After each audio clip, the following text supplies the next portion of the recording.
up, everybody? Good morning. Middays with Marks on 97.5. Good morning to the listeners on the FM dial, on the Fanatic app. If you don't have the Fanatic app, what the are you doing? Download it. Listen live. Listen on demand. There's a video component. All of our written content, the 97.5, the Fanatic app. Get it wherever you get your other apps. Rite Aid, CVS, Dwayne Reedy. As we say good morning, in for I wouldn't say vacationing because he is on assignment. Ray Dunn is not here. Patricia Caputo. Good morning, Trish. Happy to be here. And is Ray now out until Friday because they won yesterday? I think it depends on tonight. So tonight's game, well, what I've been told was that yesterday's game depended on today, and today's game depends on tomorrow. It's a tournament. Yeah. So if they lose tonight, then he would be back tomorrow? I believe so, right. But I don't know. Well, that's when the vacation kicks in, John. Right. That's when the cough starts. You know when the vacation starts? What time's the game over? 7:31? Well, on TempleOwlsport.com, they have a countdown to tip-off. We're just a tick under 5 hours till UTSA and the Lady Owls. Oh, by the way, congratulations, though. Nice victory in overtime yesterday, 86-77.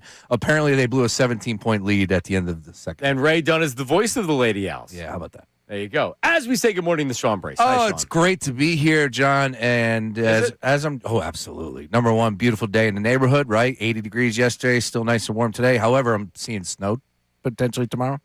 Huh? Yeah. Yeah, I pulled up the weather.com app. Well, I mean, that's the Fugazi. It may get cold enough to 31 for the low. So the temperature's going to drop through the day tomorrow, and then you could see some frozen precipitation. So essentially, get out today and enjoy it while you can. Because it's going to be cold over the weekend. Yeah. Oh, it's not going to get back to 60 until, look at my forecast. Next Friday, it's in the 40s. Very nice. I just want to say this, though. Today is the day, right? Like, it was one of the days that, like, driving in, it's like, damn, dude. Like, this is what it's all about. So much happening in the world of sports and a lot of great, juicy topics. For sure. We'll update you on the Eagles here as they did sign Tariq Woolen to a 1-year contract. Up to $15 million. I saw $12 million. One of the best man corners in the league. Oh, yeah. But he lost a lot of snaps last year to former Eagle Josh Jobe. And Seattle didn't give up multiple first-round draft picks to get Josh Jobe. I think they put whatever a waiver claim cost, that's what they put in because Jobe was an odd. I think they who's the other corner that couldn't play that they kept keeping and they kept giving shots. Anyway, Jobe was one of the young guys that they had. He's from Alabama, right? And they just kind of let him walk, and he got an opportunity in Seattle, but he lost a lot of snaps to him. So, like, my whole thing is that, okay, yeah, 1 year, $12 million, I'm all in. This dude's obviously talented. Oh, yeah. And I trust Vic, and I think Vic can get the best out of him. But, like, his market was 1 year and $12 million. Doesn't that tell you something? Well, it tells me that he liked the offer from the standpoint of one season, right? Good payday there. And I think Howie had a little something to do with that, too, have an opportunity to strengthen that QB cornerback 2 position. Like, in my mind last night, when this deal went down, immediately I go, well, I don't know if he's going to go after a defensive end here. Might have been wrong on that original take. But my thought was, well, if you can't get one of these premier rushers on the defensive end, dude, you just locked up your cornerback 2. Oh, by the way, we know what Coop brings to the table. Like, you have 3 solid pieces in that secondary right now. It was whoever his agent is made a really, really smart decision because you could have waited. Free agency didn't even start yet, right? So That's true, it starts today. You could have waited, but he knows what the market is out there. And the market was, I'm sure there were teams that were interested in giving him more than 1 year, but what was the price? So he looks at the Eagles and he says, excellent defense, excellent coaching, excellent organization. He's playing next to a corner that's a lockdown guy. Oh, yeah. Cooper DeJean is the nickel's a lockdown. Like, that's a really, really good defense. All he's got to do is slide in and do his thing. And you know what's going to happen? Teams will notice and use that year with the Eagles to parlay that into a big contract. The dude's 26 years old. Oh, yeah. So I love the upside. I guess outside of looking at it and being like, wow, that's a good signing by the Eagles, because it is, but I think it's a better job by Woolen to realize, hey, if I don't have a big market out there, I get the big market next year. Oh, by the way, you come in for a team that could competing for another Super Bowl. Not to say that Seattle would not, but you never know. They're going to take a few hits like the Eagles did when they won a Super Bowl. Of course, they lost the offensive coordinator, so on and so forth. But I like the move from the Eagles' perspective. And also, when you take a look at the safety position, right? Now the fact that you're going to have to replace Reed Blankenship, and who knows where that takes you, whether it's Makuba, he's going to be in there, whatever. But it doesn't matter. Now, whoever slides into that safety position to replace Reed has life a little bit easier. You got those guys in front of you, first of all, on the defensive line with Jalen Carter and Jordan Davis. Now you got the secondary figured out with Woolen coming in, Coop still running the nickel, and Quinyon being the top dog as far as cornerbacks are concerned in the league. It just makes perfect sense, and I thought it was an A-plus grab by Howie Roseman. There was a lot of hype about him, a lot of hype about Woolen in the free agency market. Yep, which proved to be not there, man. I mean, corners are making $30 million a year. They're handing out $30 million contracts to corners now, too.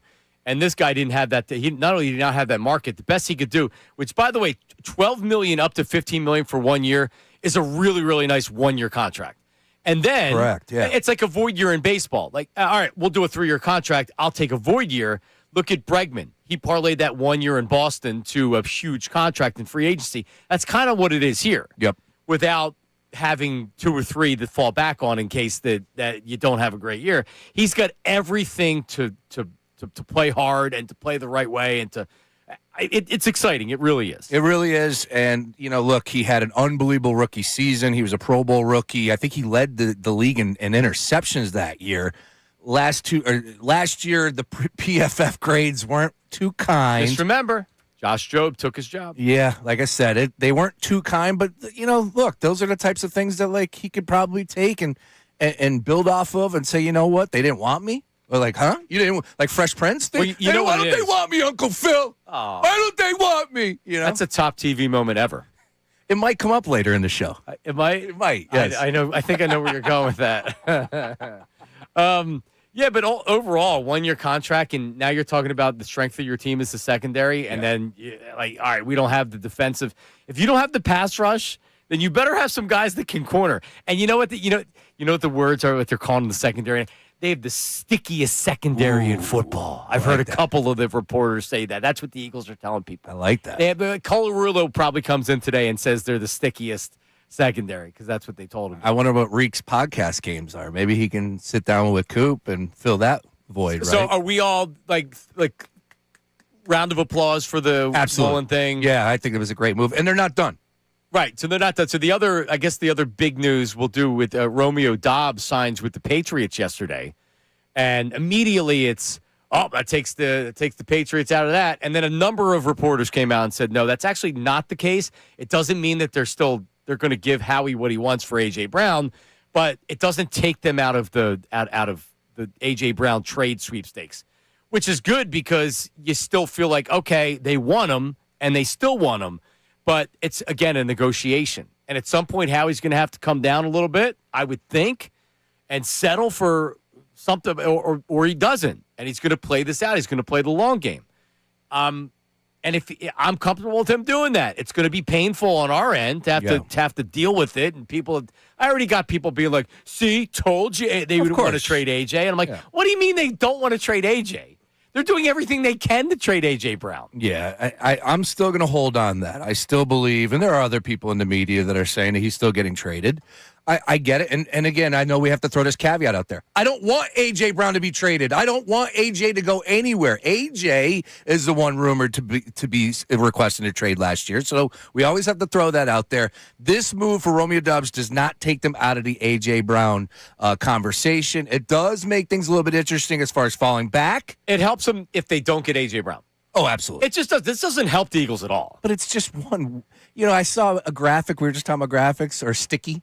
The Patriots had a graphic put out. It's like the new weapons. All the weapons were there last year. This is one new weapon. It's Romeo Doubs. Come on, man. They could sign a veteran free agent wide receiver and then pair him with Doubs and the guys they already have there. Boutte. Oh, yeah. And you could sell that at least for this year. They're saying we weren't going to give up a first-round draft pick. We weren't going to spend $30 million on a wide receiver. We're not there yet. We've improved our wide receivers. We had Matt Collins. Right, like they want A.J. Brown, but I could easily sell. I'm not giving up a first and $30 million for a guy that I'm worried about his knees. So they have a little bit of leverage. I ultimately still think it gets done. This Schefter from this morning, Trish, Adam Schefter on with the guys this morning talking about the A.J. Brown talks. There's a window before there where if the Eagles are going to make a move on A.J. Brown, you would want to do it there so that you know the resources you do and don't have to go attack the heart of free agency. Well, the top players are off the board. Jalen Phillips is now in Carolina. So there really were a couple of windows last week where if a trade is going to happen, it would have happened then. Now, that doesn't mean a trade couldn't come up, but I think there's no urgency. And as Jeremy said, the steam is out right now. So could this bubble up again before or during the draft? Yes, it could. Could it bubble up again before June 1st or right after? It could. Training camp? Yes. It's gone away for right now. It doesn't mean it's gone, but there's no urgency and there's no reason for the Philadelphia Eagles to act on this at this time. All right. So Shefty and I agree with him that right now both parties are saying like, all right, we still want him. We're not doing that. Let's talk. And Howie's like, okay, we can wait. And then now he's trying. I'm sure he called whoever with the Ravens, DeCosta from the Ravens, like, oh, so you got those first round draft Ring, ring. Yeah, my only pushback is this, and I was yelling about it pre-show, and I got caught up with the Mike Garfalo, like, buckle up. It's happening this weekend, because I never thought, and you said the same thing. Like last week, we never were under the impression that this was something that had to happen. I get it, free agency, you want to get everything figured out, but I was not pressing. When they're telling me, the insiders are telling me to buckle up, I'm still buckled. Good job by the Patriots in not jumping. Yeah. Because Howie needs the Patriots to get this done. Takes two to tango. Unless something changes. All right, coming up, 610-632-0975. We have Curtis in Overbrook. Curtis, if you want to hang, this is a short break, a 2-minute break. Curtis gives his thoughts where the Eagles are right now. Also, the latest on Dallas Goedert and more in the A.J. Brown situation. Dallas Goedert. Now I think he's going to be back because all these guys sway me. That's coming up next. Oh, wow. I did not expect that. Middays with Marks, 97.5 The Fanatic. Now on 97.5 The Fanatic Sports Update. Change it is. I'm Patricia Caputo with your Fanatic Sports Update. A.J. Brown remains an Eagle as of right now. In other NFL news, the Ravens have called off the Max Crosby trade due to medical concerns. But in terms of the Eagles' defense, they have some work to do, losing guys like Jalen Phillips and Nakobe Dean this week. Jeff Mosher joined the show Tuesday and felt confident that the Eagles will fill in the defensive gaps. I always say it's not about who you lose as long as you replace. I can't imagine that the Eagles are sitting here and Howie Roseman's sitting here and thinking, we're good. He's going to make moves. We'll keep you updated if there's any Eagles news. The Sixers defeated the Grizzlies 139-129 Tuesday night. The win comes after it was announced that Tyrese Maxey will miss the next 3 weeks with a finger tendon injury in his right pinky finger. Union have off tonight after taking a 1-0 loss to Club America Tuesday night. Team USA lost to Team Italy 8-6 Monday night in the WBC. The team faces possible elimination, which is dependent on Team Italy and Team Mexico's game tonight. The Flyers take on the Capitals tonight. Game starts at 7:30 p.m. You can listen to that game live right here on The Fanatic. This update is brought to you by Udo.com. Running a business is hard enough. Udo makes it easier with one simple all-in-one platform. Start today at Udo.com. That's Udo.com. I'm Patricia Caputo on the home of the Sixers, Flyers, and Union. 97.5 The Fanatic and The Fanatic.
mentioned that to him this morning.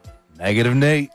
Yep. Got a couple different segments. Your chance to win 76ers tickets and the spot in the Middays with Mark's knockout, or at least for our team in the knockout tournament. So that's coming up in the 1 o'clock hour for that. So check this out. The Baltimore Ravens, we found out last night, backed out of a trade agreement with the Raiders, and then this morning they signed Trey Hendrickson. So they're like, "Oh yeah, but no, the physical. Oh no, the knee's too bad. He failed the physical." The Raiders put out a tweet that say that we've backed out of the Ravens have backed out of our trade agreement. We'll have no further comment at this time. It's like, yeah. There was a lot of good conversation on the timeline yesterday because a lot of people were wondering the same things that we were saying via text. Like, what the heck just happened? You had to believe it was medical, though. So that's coming up next segment. Right now, Dallas Goedert. I don't know, man. Like, I even said this yesterday that it just felt like that Goddard maybe was like, yeah, you made me take a pay cut last year. I'm happy we won a Super Bowl. I'll always be an Eagle. But you know what? This team's offering me a good contract. I'm not going to give you a chance to even counter it. I'm leaving. Right? Like, and I would understand that. I don't know what his market is out there because free agency hasn't even started yet, but it feels like that anybody that was getting a contract that they wanted right off the bat, we would know about by now. And we haven't heard anything with Goddard. And at least the talk among the insiders and people that we think know is whatever they were asking for at the start of free agency, no one's coming close to that. So now you pivot and you say, okay, what are we going to do now? And maybe coming back to the Eagles is something that could happen. The Eagles certainly are interested in bringing him back at their number. Oh, yeah. So it's a matter of what else is out there and if Goddard would be willing to leave just to leave if the money is around the same. I don't know. But just the fact that they don't have anybody else that's capable, that's young, it's worked out well over the years. They were able to slide guys in. Goddard took over for Ertz. Ertz took over for Selleck. You don't have that guy. He's not even on the team. So they're going to have to draft him. I was hoping they drafted him last year, but they didn't. So bringing back Goddard for 2 years and then because they signed Grant Calcaterra back. He's your pass-catching tight end, and they signed the blocking guy. I don't know his name. Johnny Munt. Oh, he's got a good blocking tight end name. Oh, yeah. What does he look? I need to see a picture of him. Yeah, but he sounds like a third tight end. They can't catch him. He's like catching a cinder block when you throw it out. I saw somebody on the timeline say that there was a coach that called him the best third string tight end in the league. I saw the same thing. I was cracking up about that. Put that in the bio. But we talked a little bit about in depth, and I'm not the X's and O's guy by no means, but it's clear that Mannion has a system, has a scheme, and if you paid attention in the previous stop with the Packers and so on and so forth, you can connect the dots there that there's a little bit more of an emphasis as far as a block and tight end is concerned and needed. Also, I would say, wouldn't that have been a really good thing to have last year? With the issues that the Eagles had on the offensive line, if you had somebody that could block worth a you-know-what at the tight end position, because Dallas was terrible and Grant Calcaterra was even worse. Remember before Lane got hurt, Fred Johnson would come in, they would run that jumbo package, and he was a tight end. Yeah. You're right. They wanted to do that. So I don't know what Mannion likes to have all these tight ends. So, because a lot of people have pointed out, Sean, the Eagles are very high on E.J. Jenkins. Yeah, exactly. Who was on the team, and also they have Alatu, who is kind of an H-back. He's a fullback, tight end, whatever. So you could roll with 4 tight ends if you're including Latu in it, and maybe E.J. Jenkins makes the team. There's no saying that anybody like these other guys are going to make the team, but they have to sign the number 1 tight end. They got their third, they got their second, they have an H-back, they have some other guys that can compete to be a backup tight end. They need a starting tight end. Let me float this to you. Do they have to? Could they draft a tight end? You'd have to draft him high to be the starter. Now you have a need. Now you're drafting for a real need. It's true. You don't want to pin yourself down. You're not getting that. You're not getting the Oregon. No, definitely not. He is not going to be there. But there have been a number of good tight ends drafted and had immediate impact. Harold in the last Fannin couple was seasons. a 3rd round pick last year. That's my point. So it's like maybe Howie is reading a little bit there and seeing the success. I don't know. I hope that Dallas Goedert's number is low and the Eagles are able to bring him back. But I also hope that maybe there's a number that they can meet with David Njoku from the Cleveland Browns. He's a really good pass catcher that I would like to see in an Eagles uniform. So I'm up in the air. Because that's why I was surprised. You were like, oh, this means Dallas could be back. And I guess the 2 tight end signings yesterday kind of hit me where it's like, I don't think Dallas is coming back. It felt like it would be something new here. But it all comes down to the number.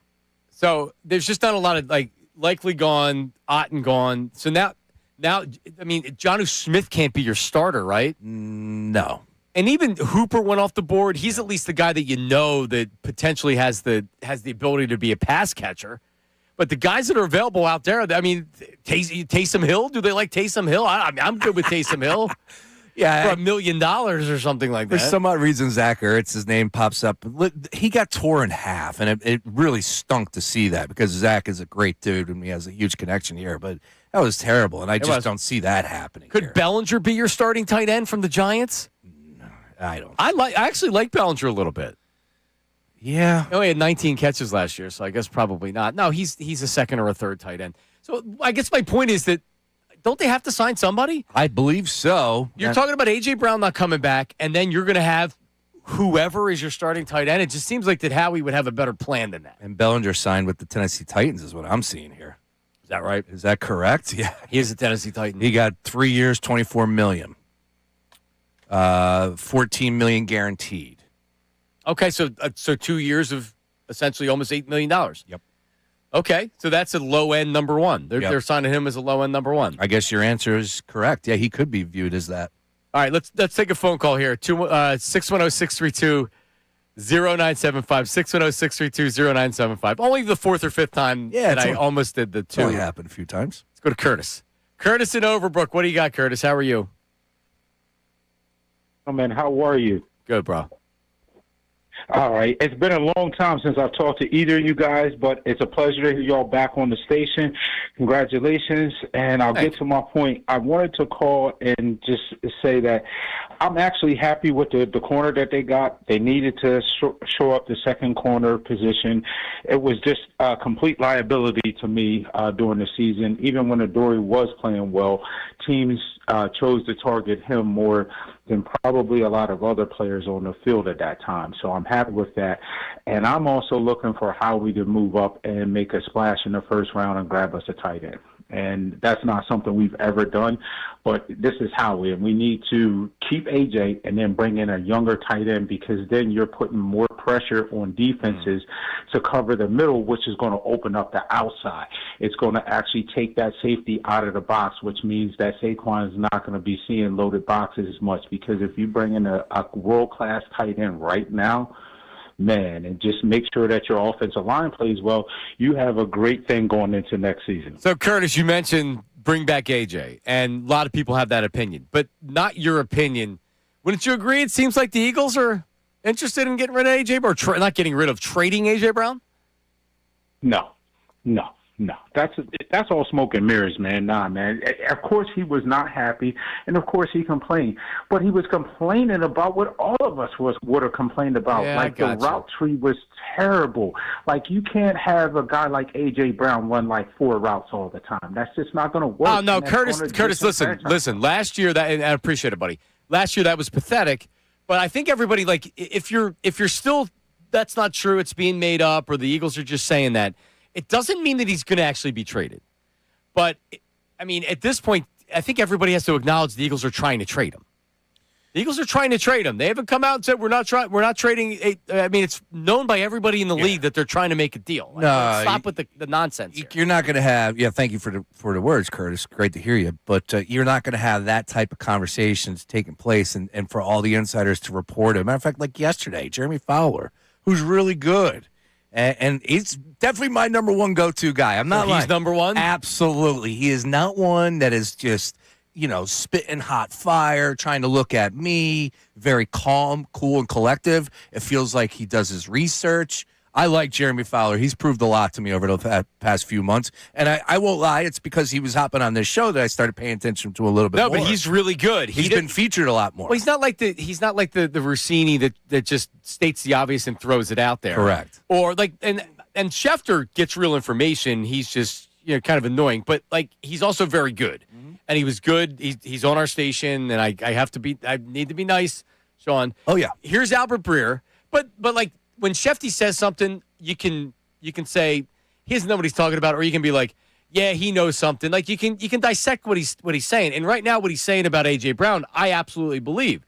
Patriots are not giving the Eagles what they want. And right now they're at a standstill, and it doesn't mean that it won't get done. It just means that it might be post June 1st. It might be around the draft. It might be going in the training camp. Schefter's covered the league for a long time. Look at Sam Bradford. They drafted Carson Wentz.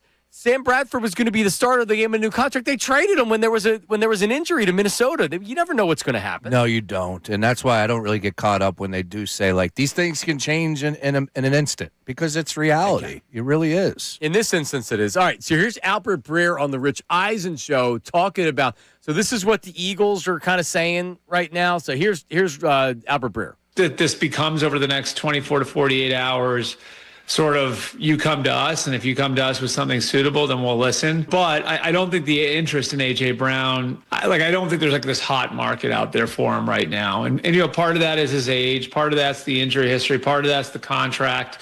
And like you said, like we get to the end of the week and now all of a sudden cash and cap budgets have been spent. And so like that pool of teams is going to naturally get smaller. But I mean, like as I see it right now, Rich, like I don't know that there's more than one team really involved, which I think explains why it's sort of at a standstill. Yeah, there's nobody else involved. And that can change. Like with the Ravens. So the Ravens give up 2 first-round draft picks and and we were like, I don't think Eagles fans were mad because it's like, wow, 2 first-round draft picks for why am I blanking on his name right now? Crosby? Yeah, for Max Crosby. 2 first-round draft picks for Max Crosby, and it's like, yeah, that's way too much. But, like, we're still, like, wishing, like, it would have been cool for him to be an Eagle. We're not giving up 2 first-round draft picks for him. The Ravens did, and then the Ravens backed out of it. They said because of his physical, or that's what's being said because of his physical, and there's a lot of people in the league that are like, yeah, but you knew what you were getting yourself into when you made the trade. You knew that he was coming off a knee injury. You knew there was surgery. And you knew that he wasn't going to be ready. Like, he wasn't going to pass his physical right now. He was never passing his physical right now. You knew this. And they used it as an excuse. So they signed Trey Hendrickson of the Bengals to a contract. So now they're not giving up draft picks to get an edge rusher. They just give up money. All right? So do they now have a first-round draft pick? Now, you think Howie hasn't talked to the Ravens or isn't planning on talking to the Ravens about, hey, listen, you put A.J. Brown on that team with Lamar and Zay Flowers and Derrick Henry and Mark Andrews and that defense – which I know wasn't great last year. Now you're talking about one of the favorites in the AFC. And at what point do you need to realize you need a kick in the ass to get over the top? Again, now is the time. Go ahead and take some shots here. At least be optimistic about what you can do and take a shot if you can go and get a guy like A.J. Brown because, as we discussed, no Mahomes, it's wide open. You just had the Patriots slide in. Really difficult with the schedule that they're going to have coming their way. So we'll see. But to your point, one thing on Breer, he just brought up his age. A.J. Brown, he's 28. He'll be 29 in June. You compare him and contrast to like Jamar Chase. They're all like 26 years old. So like, really, the age? Yeah, that 3 years means a little bit. Means a little bit. Now, the injury history is interesting. He missed a game because of the wisdom teeth, right? But it was well known, at least with what the insiders are saying, was like he's really managing his knees, and his knees aren't great.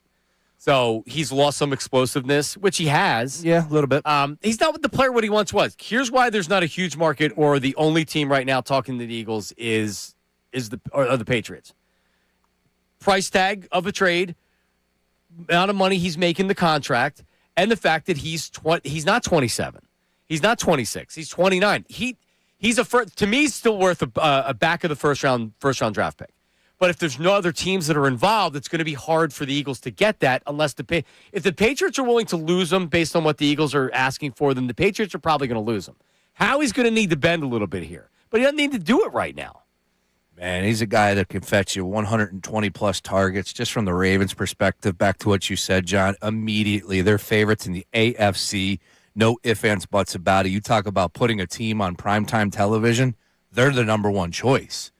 I'm sorry. It's not us in Philly. It's not the Dallas Cowboys. It's the Baltimore Ravens with Lamar, A.J., Derrick Henry. As you said, with Hendrickson, the addition today, they got some really good. Kyle Hamilton, as bad as that defense was, they should be better. They definitely will be better getting after the quarterback. They only had 30 sacks last year, so Hendrickson is going to help with that. But, man, go and get A.J. Brown. And, again, for the people out there, I don't want to see A.J. Brown anywhere else but here in Philadelphia. It's just the reality of where we're at. I'm fine with him going somewhere else. I'll be clear about it. I'm fine with it. I love AJ. Well, you're not alone. I think you guys are in the minority. This sounds like a Twitter poll. At this point in time, do you just right. want to see him go? If it's good enough for John Middleton and Bryce Harper, it's got to be good enough for me. There it is. All right, put it up. Do you have access or whoever? Whoever can put up the Twitter poll back there. Ray's not working. At 975 Middays. He just texted I us. saw he just texted. So he can put it up there. Yeah, he can pop it up. What does he care? He's probably laying in his bed with no pants on. I just started following this dude that you had him on the show a couple weeks ago. Chase Sr. Chase, my guy. He was my intern here. Get out. Oh, yeah. Oh, he's a stud. Oh, yeah. So I go to his page. I just started following him, and he literally was breaking down a Toth going to the 49ers shirtless in his bed. in the bed. I'm just like, all right. And a gold chain. I could deal without that. I could, you don't need to go that in depth, but you kind of respect it, though. Chase is my guy. Yeah. He's become a big star. He is a stud. He's killing it. He had a great video on Reek Woolen, and it gave you everything you needed. Yeah, no, he's really, really good. Chat sports. Yeah, we'll have him on again soon. I was actually thinking about it, but then I saw him in bed, and I'm like, all right, I can't. You can't be doing a Russell Wilson announcing your contract extension in bed. I mean, it's ballsy, man. It shows you how far he's come. Well, the issue is he out in Frisco? Is he out there? No, I think he lives in Dallas. All right. Well, he's not in our time zone, but he's all over free agency, and you can't put the phone down if that's what you want to do. Brett Toth signs with the 49ers. So Chase covers the NFL and then specifically the Eagles and the Niners. And, so Brett Toth leaves the Eagles to sign a one-year contract to the Niners. He's naked in bed doing a video with a gold chain and sunglasses. I promise you'll never get that analysis from me. Was he the only person in that bed at the time, Sean? He's the only one that's reporting on that move, okay? That's for sure. Except for me, because Brett Toth was the Eagles MVP last year. I don't know if you know that. No, I did not know. In our voting on the show, Ray and I, it was unanimous. Brett Toth, when they came in, they started running the ball under center because Toth couldn't snap it in the shotgun. Oh, my goodness, yeah. So they started under center. Well, there's going to be more of that next year, that's for sure. Plenty more play action and running the football, which is a good thing. All right, so I'll just say this, and it's not being reported, but there are some whispers. Would you be surprised if Howie has already pivoted? Because the GM in the Raiders was in the Eagles front office. I'm blanking on his name right now because my mind is mush today. But so he's a Howie disciple. Okay. And Spytek is his name, I believe. And so he's a Howie John Spytek. That's a hell of a name for a general manager. I like that. Sounds like a Howie disciple, doesn't it? Be working with the Patriots. So he gets two first-round draft picks somehow out of a guy that just had knee surgery. But he had a big market, too, and that's why I feel bad for him. There would have been teams that maybe wouldn't have given him the second first-round pick. He was getting a 1 and a 2 for Crosby. Now teams around the league have to be like, whoa, hold on a second. They voided the trade. So you know what Howie's looking for? He thinks he's shopping at Ross or TJ Maxx now. He was in Bloomingdale's before, and he's like, nah, I like that shirt. He just saw it in Ross. He's trying to get it for a first-round draft pick. Well, it's Nordstrom and Nordstrom Rack. It's still the same stuff, but it's a little cheaper at the rack, right? I would still give up a first-round draft pick for Max Crosby. I would give up the one if the Eagles. Here's the problem: if you don't get a first-round draft pick for AJ Brown, now you're trading your first-round draft pick. Yep. They need an edge rusher, Sean. No doubt. I am not out. Don't you have to trust your doctors here a little bit too, right? Like, hey, can we go ahead? Well, those doctors, dude, they had buyer's remorse, and they're like, hey, the Cowboys team doctor was somehow influencing this trade being vetoed. If he goes to Dallas, we're going to march up to friggin' Park Avenue in New York. There's a lot that needs to be broken down. There's a lot of things that could be potentially, and maybe it's not, our best interest to go ahead and speculate at a point in time, but it's just us having some fun here. But there is a little of that happening behind the scenes. And the history of the Baltimore Ravens, too. That's shady. Yeah, very shady. I tend to believe, I'm trying to be a little bit beneficial towards them, saying, look, they had an opportunity to look at his knee, and it might have scared him a little bit more. And that's fair. And they came back and said, could we work on the trade? And I guess Raiders were like, no, what it is what it is. And then that's when the void went down. Here's another issue I have. My man went on his podcast 4 days ago, said, see you later, tipped everybody on the way out. Shouldn't you do this first and then say goodbye? Do you know why? Because the Ravens used the injury as an excuse to get out of it. Hey, so here's the other thing that happened. It's probably real. Hendrickson's market wasn't there. Think about it. What teams were like? Teams wanted him, but there wasn't Dallas was after him. All the teams that needed an edge rusher and that kind of a defense, they were after him, but no one was meeting his asking price. I mean, it was a good contract. Wasn't that great of a contract? No. Did he only have 4.5 sacks last year? He went from having monster almost 20 sack seasons to almost nothing last year. And I don't remember if he was 4-year, $112 million. That is $60 million fully guaranteed. $60 million fully guaranteed is 2 years of an edge rusher like that. Really, is what it is. So that's a 2-year contract they got him, and he got a lot of money guaranteed, and he was happy to have it. This isn't one of these quarterback contracts that you have. Yeah, his final 2 seasons, he was dealing with the whole contract, so it wasn't exactly the best 2 years compared to the 2 previous seasons. 4 sacks last year. Yeah, the 2 seasons before that, he had 17 and a half and back-to-back 23 and 24. He was a first-team All-Pro and runner-up Defensive Player of the Year in 24, I believe. So, he had some issues, maybe some things behind the scenes that were taking him off his game, but all in all, he did not tally up the sacks for the Bengals like he did in those 2 seasons. You're right. Trish, give me an AJ and Crosby trade on the text line. Mike from Charleston. Does AJ straight up for Crosby seem like a fair deal now? Disgruntled wide receiver for a damaged edge rusher. Yeah, I think the Raiders are going to want a first round draft pick for him, at least one. Oh, absolutely. At least one, because is there still a market for him? Well, with Hendrickson going off the board, there's still a market for him. Can the Raiders say, because I think yes, would you agree that the Raiders could say, hey, man, welcome back? Let's go. No. He didn't force his way out, according to reports. They want to trade him. They wanted to trade him. He's got a good relationship with Davis. You think that ship has sailed. Crosby will not be suiting up for the Raiders next year. Well, why would you keep him?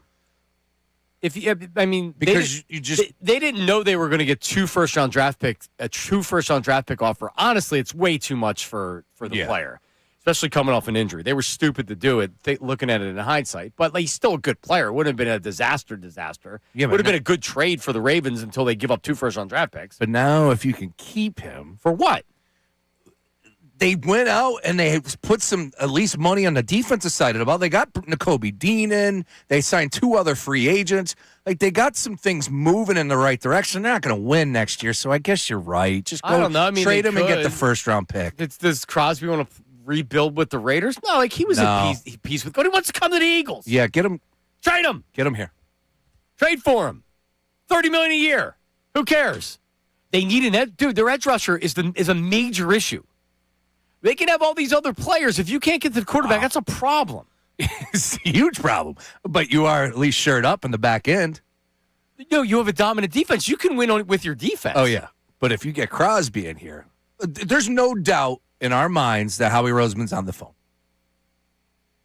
Per Fowler, what is it, Trish? What do we have here? Or is that coming from the back? Eagles at the end were in on the Trey Hendrickson deal. Oh. According to Jeremy Fowler. All right. Yes, because you just said exactly what you just said. Say it again for the people. They tried to trade for Micah Parsons. Yes. And the Cowboys wouldn't deal with him. Wise move by the Cowboys, by the way. And they've been in on every edge rusher. They know they need their number 1 edge rusher. They were going to overpay to keep Jalen Phillips because he would have been good enough. This team desperately needs a defensive end or the edge rusher. And I don't think Bradley Chubb's giving them a Chubb. No, I don't think that. Now, you bring in Max Crosby. Ooh. Now, what does that do to the Eagles? You bring in Max Crosby, you keep A.J. Brown. No, it's not going to happen. It's not going to happen. Yeah, I'm not A.J. Brown. I don't know, man. I still think he gets traded, but it's gotten a lot more complicated. Yeah, you're right about that. All right, coming up. Commanders, Colts, and Bills were also involved late with Hendrickson as well. Coming up. So far, with the Eagles offseason. That's my question to you and to everybody else. So far, so good? So, 610-632-0975. That's the phone line. That's the text line. Voice memo, 610-632-0975. Middays with Marks, 97.5, The Fanatic. The trade deadline has passed.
The Fanatic coming up top of the hour. World Baseball Classic. When Team USA doesn't even make the next round. Your thoughts, Sean Brace? That's 11 o'clock. Oh, my You goodness. get, and I'm putting this on you. Yeah, I'm hiding. Specifically. I'm hiding. Because this jabroni manager and his crew, your favorite guy, and he's great. Let's get DeRosa on the air. He's great. I love. He's really great. I love D-Ro. I'm Total jabroni. I'm this guy. I'm floored. Sean's I'm hiding. 11 o'clock. 11 o'clock. I'm floored. 11 o'clock. All right. So far this offseason. So far, so ... Sean Brace? I hate to be like, the average answer here, but solid. It's been a solid start the free agency with the tampering period, and here we are where they're at this point in time. It's a solid start. Text line 610-632-0975. So far, so good. Bad, like you would have to change the wording if it was bad or something else. But so far, so ... Here's my solid. So you say solid. Yeah. Yeah. So what changes that? Obvious answers? The defensive end, right? It starts and ends there. I honestly, like, putting AJ to the side, like, we'll see how that shapes out if that does take place. But it's about the defensive end because it's a glaring hole. How are they getting after the quarterback? It's something that was an issue coming down the stretch. And, of course, it was a huge talking point, right? Like, the target, the number one bullseye was on Jalen Phillips. Well, he's not here. So who's replacing that? Remember last year, we went into the season knowing defensive end was going to be probably a weakness, and they were hoping Nolan Smith took that next step. He went backwards. They trade a third-round draft pick for Jalen Phillips. And Phillips comes in and right away is your best defensive end. And I don't think he was great. He was good. Like you could have went into this season with Phillips. I'm actually glad they didn't because now they're not going to overpay for a guy that's probably just above average with an injury history. So my answer is so far so ... It's Howie season. Nothing happened easy here, right? Which you didn't necessarily expect. You lost guys.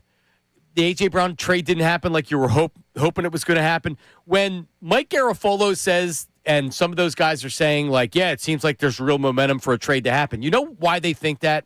Because that's what Howie's telling them, because that's probably the way Howie thought. And somebody got to the Patriots, if indeed they were really, really ready to squeeze the trigger and say, like, hey, listen, you're bidding against yourself, homeboy. Like, what are you doing? You don't have to give him what he's asking for. Yep. I still think ultimately it gets done, but I know this, that the defensive end position and the whole thing with A.J. Brown, it's not just about A.J. Brown. Who are your other wide receivers? Yep. Because you need to figure that out. The longer you wait with A.J., now what are you doing? It's actually complicated, and I trust Howie. This is Howie's season. This is when you need your GM to be at his best. This is Howie Roseman. Defensive end and wide receiver are big questions right now, and Howie knows that, and he's getting it done.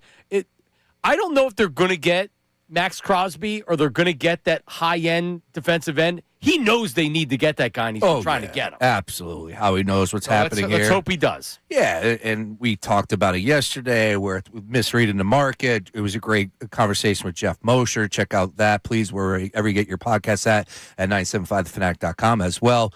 But he was on point with a lot of his conversational points yesterday when it came to that deal and why it did not happen as far as, of course, the money that came in for Phillips is the main reason, but whether or not there was a backup plan, and that's where we're at. And now you have an opportunity to go after Max Crosby. For my money, he's a better player than Hendrickson. He's younger than Trey Hendrickson.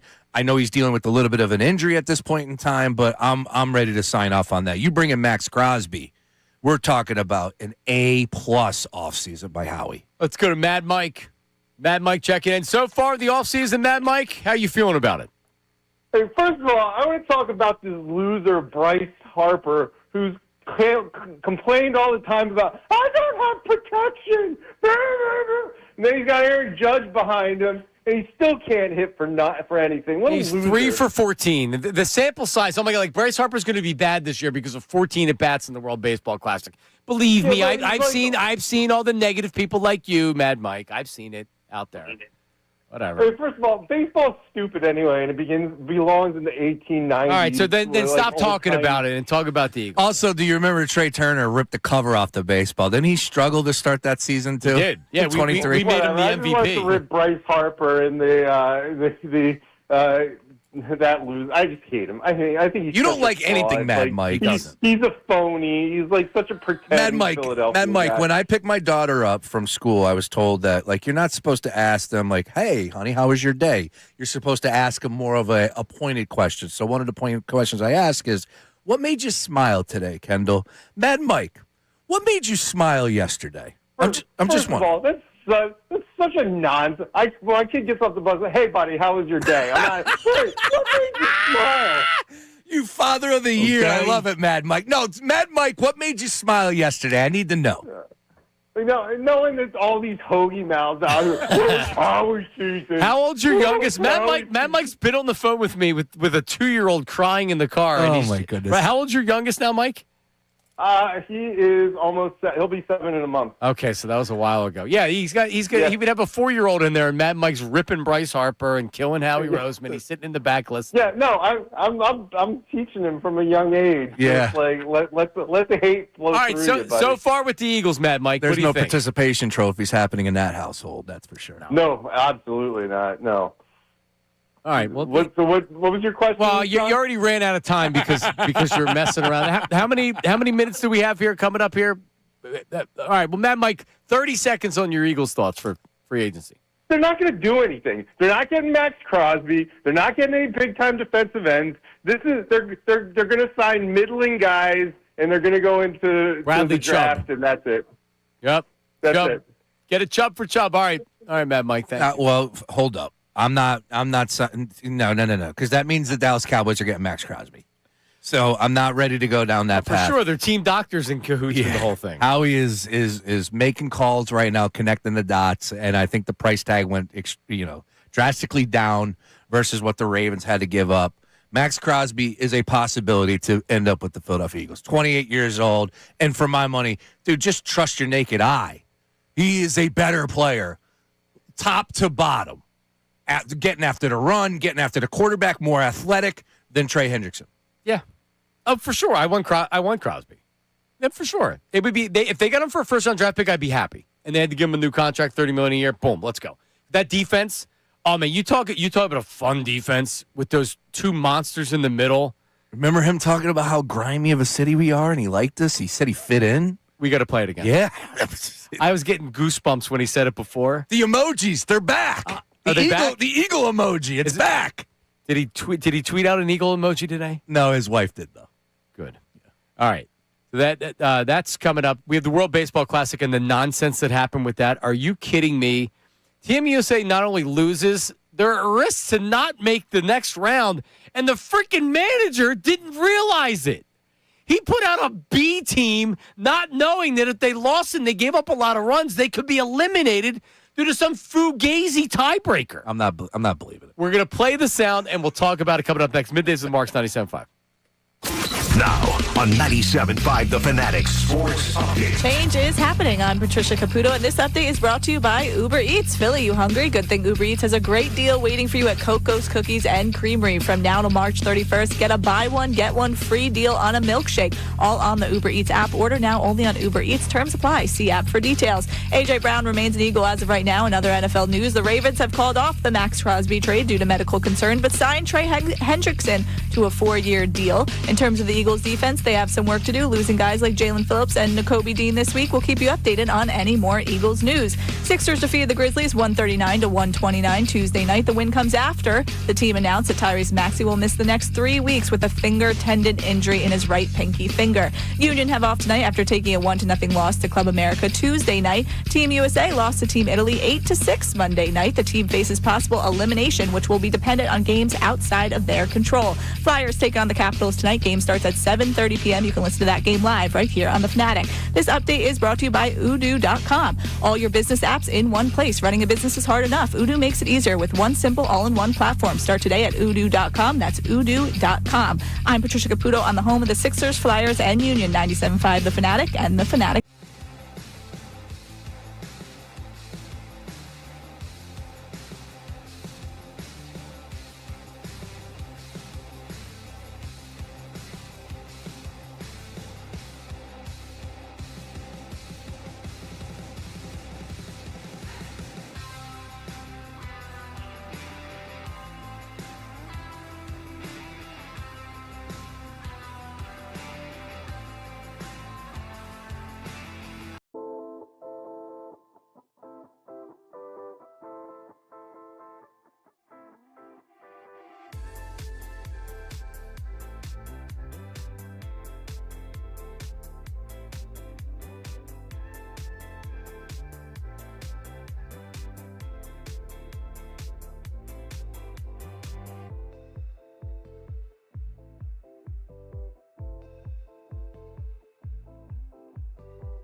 race. I actually watched Rage from Woodstock 99 yesterday. I kid you not.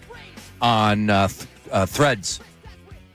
And they were. What did they do? They do something crazy? No, it was, they're just them. Yeah. Well, they didn't do. There was no like protest that they did or anything. No, it was just the music. Wow, wow, wow, wow. Tom Morello's the best. Oh, On the man. Bulls on Parade live is With that crowd, yeah. We need to get Bulls on Parade in the rotation. I almost went to Woodstock 99. I tried. I almost drove up with my friends. I don't remember. I definitely didn't think about going to Woodstock 99, but like that was during the whole Lollapalooza era. And Yeah. I went to a couple Lollapaloozas. I used to go to the festivals. Oh yeah, for sure. Nice. Yeah, no, that's right in my wheelhouse. That's like end of high school, beginning of high school, end of high school. Little Porno for Pyros, Jane's Addiction, you know. Well, the one year they had it down here in the parking lot of the Wells Fargo Center before it was built, I believe. It's great. And it was one of the first couple years to it. And they had, I think Jesse Rendell's band was playing the side stage Really? on there. Yeah, I think so. You had, Or maybe he was just there. One of the two. you had Lollapalooza in one lot, and the other lot you had X Games. Yeah, that's right, the X Games. Forgot about that. Yep. All right, well, there's a lot of going on the text line, so keep the text coming and keep everything else coming. 610-632-0975, and also the voice memos. I don't know if we've gotten any today, but we do. We have voice memos? Oh, yeah. Oh, what do we? So I want to play this. At least want to play one of them. We got Eagles. You have an A.J. Brown voice memo. All right, so Angry Al was trying to. He has a Samsung, so he texted me. He said, "Can you show me how? Tell me how." And I just Googled it and I copy and pasted it. But I know with the iPhone, you just go to a contact that you want to send a text message. You hit that little plus button and then hit audio, and then you can actually send us a voice text. Yep. To our line, which is the same line for everything, 610-632-0975. Here's something on A.J. Brown. Hey, guys. Hope you guys are doing good. Just wanted to drop my opinion on A.J. Brown and reasons why he's probably not too hot on the market right now. Not an expert by any means, but his behavior last season says a lot about who he is. I know everyone's always saying, oh, he's a great person. They love him in the locker room. You know, the players love him. The coaches allegedly love him. But his behavior says a lot, right? And whenever you're working with a team, the way that people feel about the team, about their environment matters. He's super disgruntled. Yeah. By the way, name, Yep.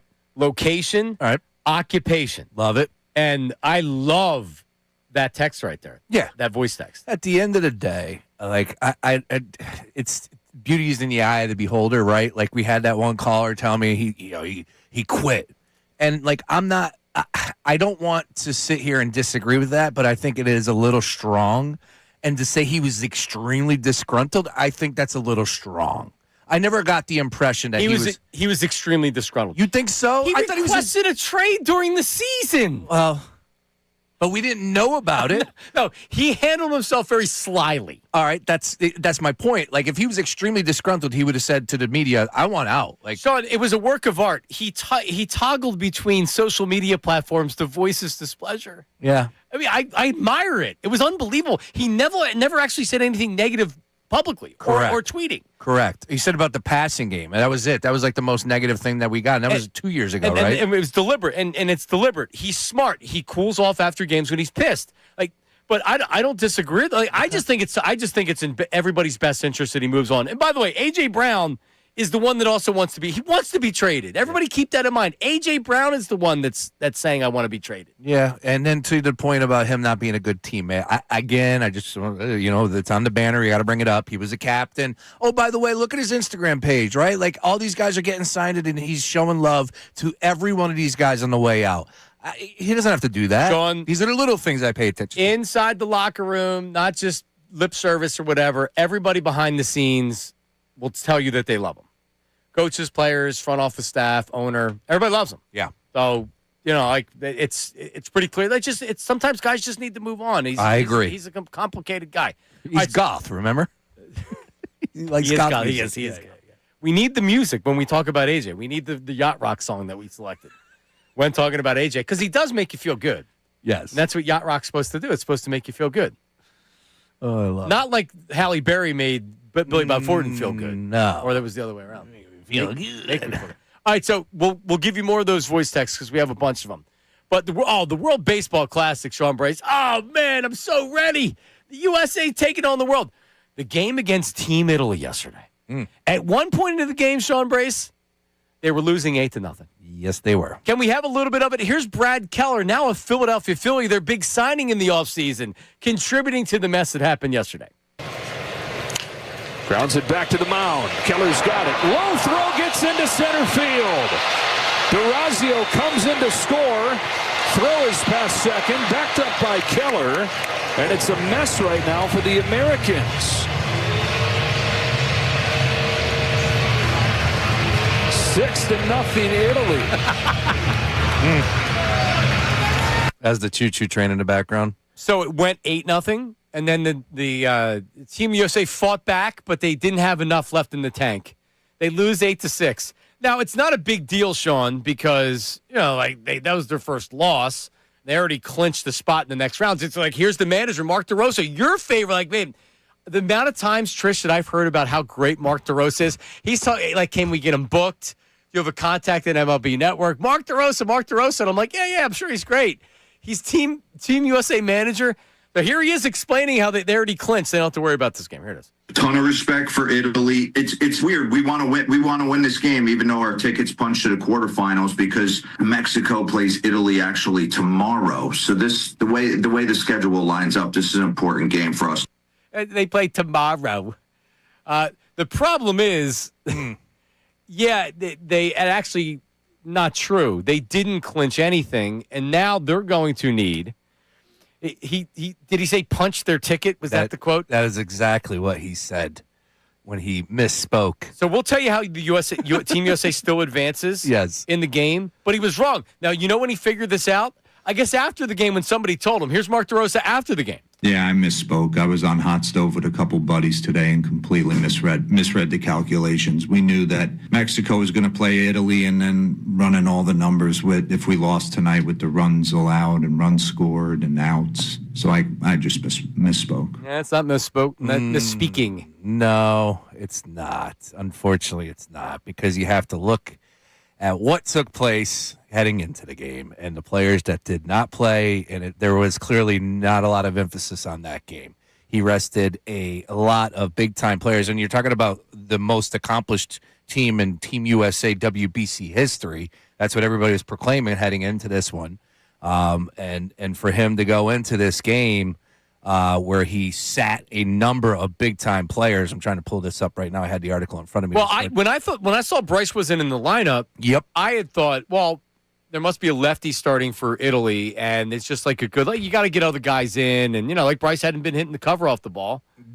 And look, you thought, okay, he could be getting a little bit of a rest here, but at the same time, there were plenty of people on my timeline saying, look, Bryce got benched, right? But that was not the case. DeRosa rested Cal Raleigh, Harper, Bregman, and Buxton. All of them were on the bench to start the game.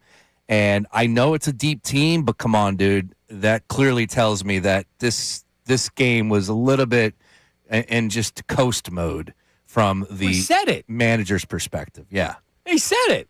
It doesn't like the lineup was constructed with you were sitting guys out. Yep. You said that you already punched your ticket. He thought that they clinched. And then at some point, I don't know when that is, at some point they figured out that they didn't. Some people are saying it was in the 7th/8th inning is when he kind of got word. There's some video out there as well that there's some conversation taking place. Holy cow. Yeah, it's not a good look. Now, also, if you could back up, after the game against after the game against Mexico. So they go 3-0. After the game, DeRosa talks about, it was the following morning.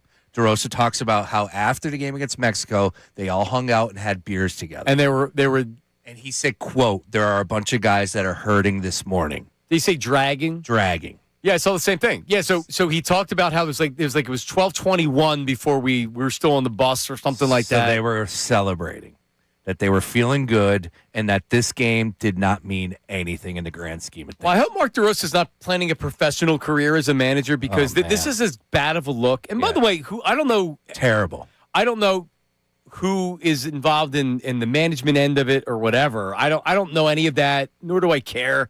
That can't happen. They thought they were coming in and they were playing Italy, and they even said, like, he's like, hey, yeah, we still want to win the game. In other words, this game doesn't matter to us. It's like the Eagles in Week 18 when the game means nothing. That's how he was talking.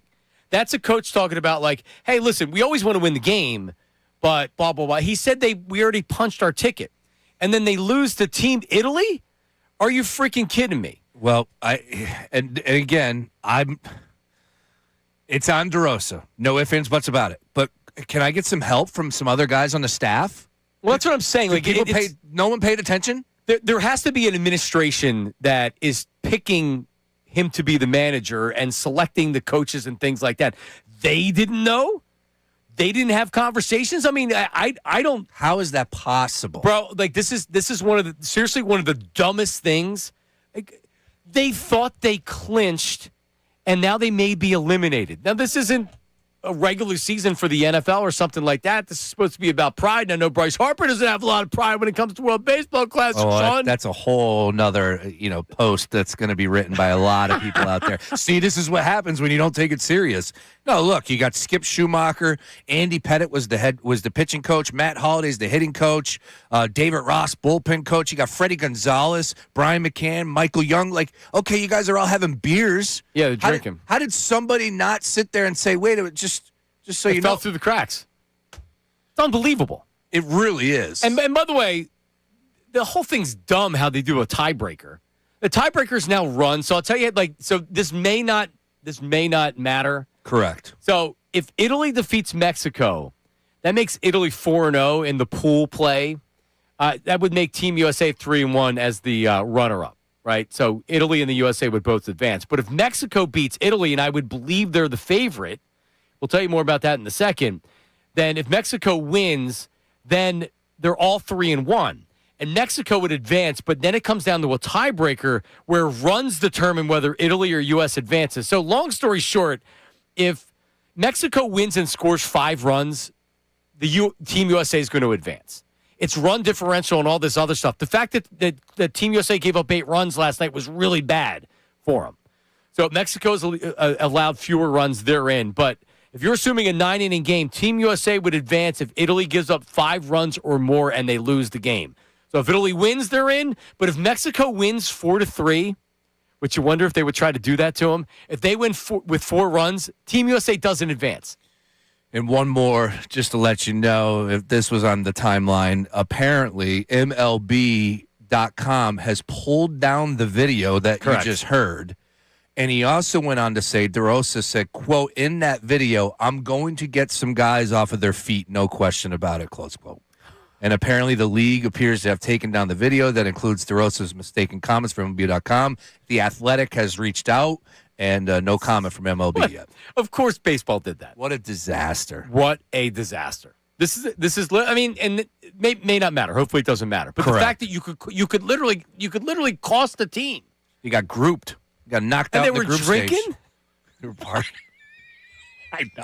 I know. That cut made me just steam, man. They admitted they were drinking and guys were dragging. D-Row went to Penn.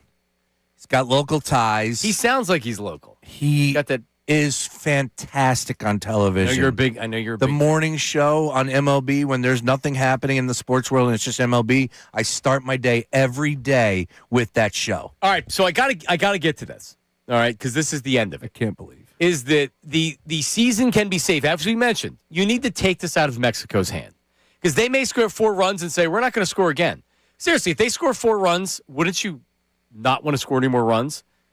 Wouldn't you rather Italy advances as opposed to the United States? Of course. Of course. You think Mexico does? I mean, come on now. Yeah. Of course they would. So. And the Mexican manager he spoke highly. I mean, the USA balled in that game. Yep. Yeah, they sure did. So we'll see what happens with that. But if Italy wins the game, the ball is going to be in the hands of a very important person, Sean Brace, Aaron Nola. Wow. He makes the start for Team Italy today. Now, Nola could also give up a 6-burger in the first inning, and then it's lights out. I think there's a better chance of him giving up a lot of runs than him not. That is not good. Do you agree? Yes, I tend to agree, especially with the highlighting of this game. It just raised up even more here for a lot of people. So either Nola throws, he goes, he can't pitch so many innings. The problem is he goes 3 innings and he gives up no runs. Then you bring some jabroni in that's a AAA guy and he gives up a bunch of runs. The best thing that can happen is Nola comes out right away and gives up a 5 spot. Boom. Italy looked good last night. I was like, damn, who are these guys? Do you have so if you remember, Vic Fangio during the Phillies playoff run, he comes up, he's a big Phillies fan. He comes up to the press conference. He always gives his Phillies opinion first. So he comes up. Do we have him speaking? So Fangio's like, the Phillies are down in the series, but Fangio still has confidence. Here's how the whole thing sounded. I got a good feeling about this. Is that what Topper said or what you said? That's what I'm saying. Oh. It's a best of 5. They haven't gotten to 3 yet. That's true. Nola? What do you mean, Nola? Nola's pitching game 3. Oh, is he? We'll probably quick hook and put Ranger in there. Not a lot of confidence in Aaron Nola from Vic Fangio on that one. He gave a Bernie, huh? What about Nola? Yeah, that needs to go on the board. What about Nola? Although Ray believes that it's a bounce back season for Aaron. But it's also and then Gelb in the press conference where they said Nola's making the start. This is Matt Gelb. What's the reasoning behind that? And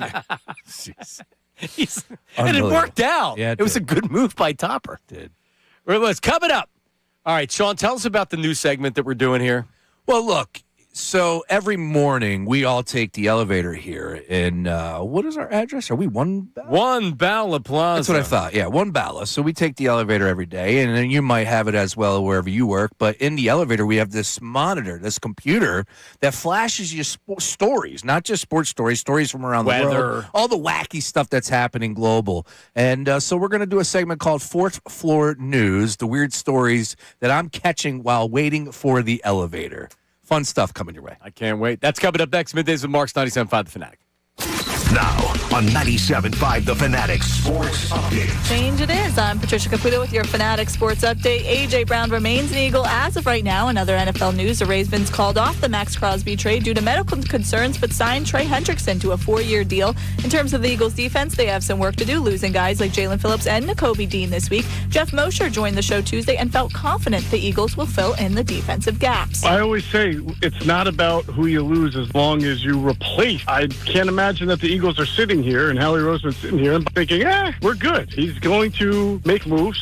We'll keep you updated if there's any additional Eagles news. The Sixers defeated the Grizzlies 139-129 Tuesday night. The win comes after the team announced that Tyrese Maxey will miss 3 weeks with a finger tendon injury in his right pinky finger. Union have off tonight after taking a 1-0 loss to Club America Tuesday night. Team USA also took a loss to Team Italy 8-6 Monday night. The team now faces possible elimination, which will be dependent on games outside of their control. Flyers will take on the Capitals tonight. Game starts at 7:30 p.m. You can listen to the game live right here on The Fanatic. This update is brought to you by Text Now. Some people still pay hundreds of bucks a month for phone service. Text Now gives you 5G without a 5-figure commitment. Unlimited talk, unlimited text, unlimited freedom to switch things up. Try Text Now today. I'm Patricia Caputo on the home of the Sixers, Flyers, and Union. 97.5 The Fanatic and The Fanatic.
today. It is. Doesn't it feel like that? We're already like, Yeah. Free agency sucked this year. It just officially starts, I think, at noon, right? Or is it 3 p.m.? Whatever it is. Yeah, because the legal tampering was at noon. Right. I believe this is a little bit later, if I'm not mistaken. So there are moves that you're going to hear about today, and we will, of course, give you all of them. Are we going to be like Adam Schefter style on McAfee where they start screaming and yelling? 4 p.m. 4 p.m. Correct. All right. Yeah. So there's going to be stuff 4 p.m. Thank you. Of Dusty. course, Bill Colarulo and Rick here are going to have great conversations. Absolutely. Yeah. Absolutely. So I got All to right. keep it locked to us. So Daniel Jones and the Colts, 2 years, $88 million. That's coming down the pike from the insiders. Do we have a guaranteed number? Because, look, here's where I'm at. Daniel Jones proved me wrong. Hold on. He proved a lot of people wrong. And I'm seeing $100 million from Rappaport. There are two different reports, Uh-oh. but I'm seeing 60 million guaranteed, but I did see 88 and 100. Okay, well, if $60 million guaranteed, you're getting essentially they could cut him after a year and then take a big dead cap hit, but not that. Look, they don't have another option at quarterback. He earned it. He played well last year. You want to keep that going. Remember, they were awesome until he got hurt. They didn't have another choice. You weren't going to let him leave. No. And I don't think Daniel Jones is as good as he was at the beginning of last year. I don't think he's nearly as bad as he was when he was with the Giants. He's a good quarterback. Now, is he a playoff quarterback every year? I don't know. Is he a franchise quarterback? But he's a franchise quarterback. He's not a franchise quarterback He's now. not a franchise quarterback now. He's a good quarterback. He's a good quarterback. But is he a franchise quarterback? No, I would have done this. not. I would have done the same thing the Colts did. I agree. Which is sign him short term, and you hope that it works out. If it doesn't, you move off, and then you figure it out. And guess what? I know they had the transition tag, but I guarantee Pierce re-signed with the Colts because of Jones coming back. It was important to him. For sure. Who the hell's the quarterback? And they it told should him be. that. Yeah. They told him. Should be. Well, he was under the transition tag, so he was coming back regardless. Fair. So they knew that. All right, so we'll keep you updated on everything that happens in the NFL and with the Eagles, and we'll get back to the Eagles. However, Sean Brace, tell us again, what do we have here? Oh, ladies and gentlemen, boys and girls, every morning, you can go ahead and hit it, Trish. I hop in the elevator here at One Ballot Plaza, and there's this TV screen in the elevator, John, and it's playing the strangest stories imaginable on the bottom of the crawl, and it has them coming up all over the place. It'll give you weather and what's taking place in Cali and this and this and that and that. So I just said, you know what? Let's have a little segment by the name of Fourth Floor News with Sean Brace. The weird stories I'm catching while waiting for the elevator. If you're with me, let's have some fun. All right, first and foremost, guys, March 10th was yesterday. How about that? Today is March 11th. It is my anniversary. I want to shout out my lady. So hang on, before you continue. So yesterday was the 10th. Today's the 11th. That is correct. Happy anniversary to you and Kelly. Buddy. Thank you. I appreciate that. Anyways, March 10th. I did not know this, and maybe you might have because you got a couple kids, and I'm sure they're playing some video games. It's officially known as Mario Day because the date is written as MAR10. How about that? It looks like Mario. And when you say March 10th, making it a fun, a pun-based celebration for fans of Nintendo to honor the iconic character with game deals, events, and promos. And, oh, by the way, you know how they're doing what do you got? I wrote out 310 to see if it looks like Mario. No. How about MAR10? You abbreviate March. All right. Yeah. All right. Well, they across the country, you know how they have these Jason Kelce look-alike contests down there in Rittenhouse Square? Well, yesterday they had Mario celebrations all across the country. People were dressing up as Mario, hanging out. I actually saw it. Yeah, pretty cool stuff. I love Super Mario Brother, the original. Love it. My favorite. Yeah. It's one of the very few games that I've ever beaten in my life. Yes. And Mario, he is chasing mushrooms. Who doesn't love that? And Lou Albano was Mario, I believe, in the cartoon. And a new Mario's coming out. That was a good cartoon. It was a good cartoon. Good pull by you. April 1st, new Mario is coming out. Nice. So go ahead and get your tickets now. All right, keeping it moving. Number 2. And, John, do you use your phone on the toilet? Did you ask me, is there anybody in the world that doesn't use their phone on the toilet? I think that's probably the better question. So we've officially reached a point where if you're doom scrolling and using Twitter, it is literally a pain in your ass. Yes, a new study finds phone use on the toilet may cause a painful medical condition known as hemorrhoids. Yep. You are 46% at a higher risk of hemorrhoids if you use your phone on the toilet. Now, it doesn't give me how long or anything along those lines. I just wonder who in the world does not check social media or use your phone while you're doing while you're even if like for women and Trish, even if you're going number one, like with my wife, she'll be spending a lot more time even going number one because it's a break from the kids, it's a break from work, and it's like, okay, let me go to Instagram and see what's going on. So it's not even just for number two. I kid you not, I don't think my wife uses the phone in the toilet. Really? I swear. Trish, let's bring in our producer. Do you use the phone? It's a debrief time. I agree with your wife. It's like I have 5 minutes, Yeah. And then it's like, hang on, because you forget that you're even on there. And it's true. The problem is people will blame the phone. Before it'd be magazines and newspapers. That's true. People still would be reading. And because if it's a matter of doing your business and getting off, before the newspaper or the magazine would just keep you on there. Dude, my legs go numb. I'm on that toilet so long, doom scrolling. Agreed. Yeah. You forget where you are. Unbelievable. Anyways. And by the way, I've had hemorrhoids and it wasn't from that. Ooh. And I have the hemorrhoid pillow if you ever need it. Ooh. That you can use in the car. That's painful. I had my pants on, Trish. He offered me it when I had my tailbone issues. I said, I'm okay. Thanks. I knew I talked about it before. I got my own pillow. I love it. All right, let's keep it moving. Number 3 here on the Fourth Floor News. There was a ranking of the top 10 90s shows that you can catch on Netflix. This was interesting to me. They showed it, and they counted them down 10 through 1, and I was immediately floored because there's a few that I did not watch. However, let me allow me to count them down. Number 10, Dawson's Creek. Number 9, this is a big one in your household growing up, A Different World from 98 or 87. Is that on Netflix? Yeah, that's on Netflix. That's number 9. Well, I'm a big Sinbad fan. Yeah. A lot of people aren't. I am. Goosebumps. I wasn't a big Goosebumps guy from 95 to 98, but you can get that. Home Improvement coming in at 7. How does it? Is that funny? Do you think kids would like that? Because it's the 90s sitcom dad humor. My dad loved Home Improvement. He used to do that all the time. Oh, yeah. It is funny. I mean, like, I think Al would bring it down for me. Al Borland, sure. Yeah. Not a big fan. The kids. The neighbor. What was the neighbor's name? He was always staring over the fence. You never actually saw his face. Wilson. Wasn't it Wilson? How about that? Not Mr. Wilson from Menace the Menace. Keeping it moving. The Jamie Foxx show. Didn't watch too much Jamie Foxx, but still. I think it's funny. Yes, it is. Do you really? Yeah. Was that on the CW? I haven't watched the whole thing, but when it's on cable, it is on CW. That's a top 5 90s show. I mean, like, I was a Martin guy. I don't know if that's on Netflix or what. Better be on the list. Well, number 5 on the list is Martin. There you go. I was a Martin guy. Number 4, Seinfeld. Yeah, that's on Netflix? Yep. Yes, it is. So you've watched it, Trish? Yeah, and then I watched Martin right after. So what did you think of, before you started watching Seinfeld as somebody who's in their early 20s, what did you think the show was? My parents always watched it, so I always knew the concept. I knew it was about nothing. But you had never watched it before watching it on Netflix? No, I've watched it here and there, but I didn't really watch it. You learn the characters. Like my mom would watch it sometimes, so I knew some of it, but not all of it. And you think it's great, good? I love Seinfeld. Love it. Yeah. I love Seinfeld. That's a great. But I like Martin too. I love sitcoms. It's been on the air, off the air for almost 30 years now. Wow, really? Crazy. Yeah, 97. Unbelievable. Yes, the day that Frank Sinatra died. Wow. Fun fact. All right, number 3 is I'm bringing back the elevator bed. There you go, bring that down. Sex in the City. Number 2, Steve Harvey Show. And the number 1 show that you can catch on Netflix that they ranked here, I never watched one episode.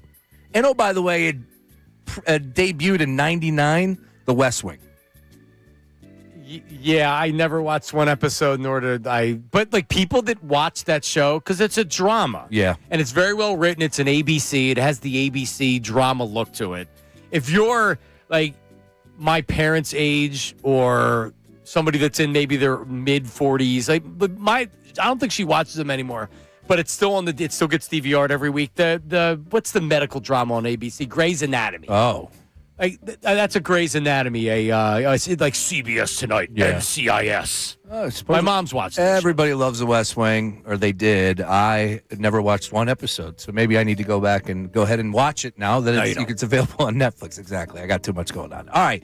And finally, we close up with some trivia because this one flashed on the screen while I was in the elevator, and I was like, how about that? Kenneth Walker was the Super Bowl MVP from this past Super Bowl with the Seattle Seahawks as they won the Super Bowl championship. And now he is playing for the Kansas City Chiefs.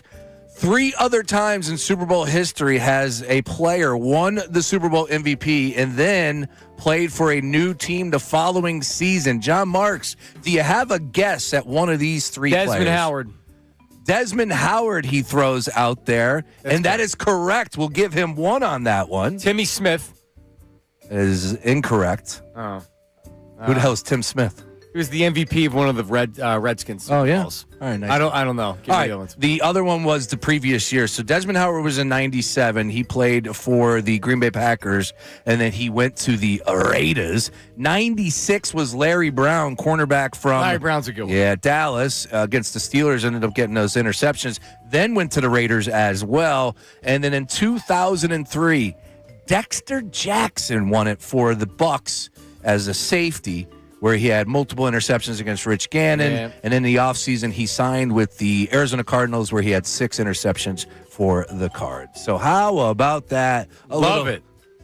A little elevator news for us here on a Wednesday. Can we just for like 30 seconds, keep the elevator music up and then don't talk? I just want to kind of groove to it for a second. Let's It is hear good. So good. Feels like you're elevator / There's like 4 elevator songs that I tied together, and now I got to double that up because that's a little bit longer of a segment. But yeah, it's got some groove. Actually, the one that I downloaded from the elevator theme, the name of it, Herb Omelet. Herb Omelet. Herb Omelet is the name of the song. You can keep it up for a couple more seconds. I think we're going to have to combine these breaks because we're already really late. So when people are wondering what's going on in my brain, just listen. That. Nice. That is a good tune, right? It is a good tune. All right. And then see it goes into this. It's almost like the Price is Right, and the music that they have for their showcase showdowns and all their different things. They had this, because you can go on YouTube and you can listen to all of it. They had like this composer, not a poser, a composer, came up with all this music to where, and then it's like, all right, for this game, boom, they fire this song. For that, boom. Incredible. That's what goes off in my head. Well, yeah, there is a lot that goes on in your head. There's not a lot. I'm still impressed that you cooked up Negative Nate with the Addams family yesterday. That was tremendous. Do we have Negative Nate? Does he have? I forgot to even ask him about it. Hold on. Oh yeah, you can go ahead. Yeah. Negative Nate. Whatever. You can bring that down. Sorry. Thank you. Kill the elevator music. This is the Negative Nate. Negative Nate. Negative Nate. Negative Nate. Negative Nate. Negative Nate. That's all I need for Negative Nate. So Nate, I told Nate, he produced yesterday, you got to come up with your own parody song. It can be about anything with the show. You got to do it. So I don't know if he hasn't mentioned it. He was busy watching the Union lose yet again last night. Did they? Yeah. Oh. Not a good start to the season, John. Was the game right here on 97.5 The Fanatic? Yesterday. No, on WWDB. I don't believe so because Sixers were on. No, that's right. The Sixers, what a win. It was also different, though. It's not a regular season game. Yesterday was a CONCACAF tournament. See, that's why I can't get into it. I don't understand the rules. They just started the season. We're already in a tournament. Well, because when you're a successful team the previous year, you get to go ahead and play in these tournaments. That's a big stage, a global stage. They took on Club America yesterday up there in Chester, John, and unfortunately they lost. But I stand by my statement. It's too complicated. If you're 3 games into the season and I'm already playing non-games. No, it's not. I'm out. No. I'm out. So let's clean up. Let's do this. Let's clean up the what people are saying on the text line. We have a voice memo, and then we have a Twitter poll. If it's good enough for other people, then it's good enough for me. All right? And we simply asked the question on A.J. Brown, like all else being equal. It's not going to be, well, if he does this or he does this, or like first-round draft pick. No. All else being equal, would you rather have A.J. Brown as an Eagle or not? Sean Brace, would you rather have A.J. Brown as an Eagle? 100% yes. It's not even up for debate. If you could put the toothpaste back in the tube and say the quarterback is going to find you and we got a new offensive coordinator, everything's going to be fresh. Oh, by the way, Sirianni won't be barking at you for not getting off the field. Yes, we just need you to be a little bit more explosive and never give up on plays. That'd be great. Oh, by the way, could you catch the ball when it's in your hands, too, in a big moment? That'd be awesome, AJ. Other than that, I don't want to lose him. Yeah, see it's too complicated. It says Sean thinks John is in the minority when it comes to wanting AJ Brown traded. Do you agree? All you need to dumb people like us, Sean. It is just very simple. All else being equal, would you rather the Eagles trade AJ Brown or hang on to him? All right, so that's on me. I want a 20 here because I did not want to put up a clickbait poll where it was like, AJ Brown, do you? I hear you that people complain about it. Like, oh, yeah, sure. I wanted a little bit of context in that, right? But it confused me when I'm reading it. I'm like, hang on. So what am I saying yes or no to? Well, I blame Trish on that. She's too smart. That's the problem. I deal with these producers that haven't damaged their brains like we have, and they're very intelligent to start with. Like Ray could have went to any school. He decided to go to Temple for some reason and be a play-by-play guy. His SATs for some reason. His SATs are 2,600. I know that's not possible, but they're that high. Trish is very intelligent. I got like a 550 on my SATs. Yeah, my SAT scores were pretty bad. GPA, fine. SAT scores. So you standardized testing, right. You didn't, because I did very well. Thank God for COVID, that's what I'll say. Whoa. I did well with standardized testing, and I did poorly in school because that requires effort. Anyway, so more people think that AJ should stay than not. They don't want to trade AJ. I told you, and that's why I said I think you're in the minority on that. You and the guy that ripped me. I don't disagree. Most people, Dutch puts it on himself. I guess he worded it. Whatever. Whether people want AJ or not, what is the text line saying, Trish, about people wanting AJ or people not wanting AJ? I know we had a voice memo or two that was also involved with that, but. One texter kept it short and simple and a little cruel. AJ Brown is a cancer. Get rid of him. Dude, that's just too far. He's not a cancer. Okay, so if AJ Brown was the perfect teammate last year, are they winning? Does the season different? Nope. I think maybe if he caught that ball over the middle, I think you could talk me into them beating the 49ers. All right, so the one, hey, listen, AJ Brown, he's got nobody but himself to blame because the opportunities that he had last year, he didn't cash in on them. He came up small. He did not have a good season. He let his frustration with the offense affect him on the field. He was going through the motions in a lot of these games. He just was. And including in the playoff game. It was terrible in the playoff game. And that's the reason I think it's time to move on. But so, here's one thing I will say to where maybe removing him from here will help the situation. When you have frustrations that are towards Jalen Hurts, AJ's not helping that by doing what he's doing. You saw Devontae Smith after he caught a touchdown. He came back to the bench and he said, just throw the bleeping ball. There's more than A.J. Brown that was frustrated with Jalen Hurts and his quarterback play, including probably some in the coaching staff or whatever. But maybe you just sometimes you just need to bring in some other people to be like, all right, he's frustrated with Jalen. That's not helping because Jalen's not going anywhere right now. So you remove him from the offense because people, people want to show up to work and they want everybody to be happy. They don't want to have to answer questions about stuff that isn't about them. So while I believe everybody in the locker room loved AJ, they may not realize because they like AJ that it's time to move on. That's a fair way of putting it. I'm not saying you're wrong. I think it's time to move on. But I would agree. Most people would say, no, that's not the case. Because we know what he's capable of. And I get it. The injury history, I guess, is something that I'm not factoring in, which should be a little bit more highlighted. But, man, you're talking about a guy that's 28, would be 29 in June, still considered a top 5 wide receiver, a target machine. And if he's not catching the ball, he's still catching plenty of eyeballs. Just ask the ladies in the stands. They love him. You don't. You ever see him without a shirt on, John? A.J. Brown? Yeah. Well, I seen him topless, as so did James Palmer. Saw him topless. I'm not going to. I think you can bring him back. Don't get me wrong. I think you can bring him back. I'm not. I don't believe the Eagles are in a position where they're saying, "Well, geez, now we're screwed. We have to trade him. We can't bring him back." Can you put the toothpaste back in the tube? Yeah, of course you can. You just jam it back in there. It's not best case scenario, and it might get a little messy. Yeah, look, the negotiation theater that took place, Howie Roseman tried, the agent's in on these discussions to a point. Like, hey, man, it's there. You know what I was trying to do. You wanted to move. I was trying to move you. We did not get anything near your value in return.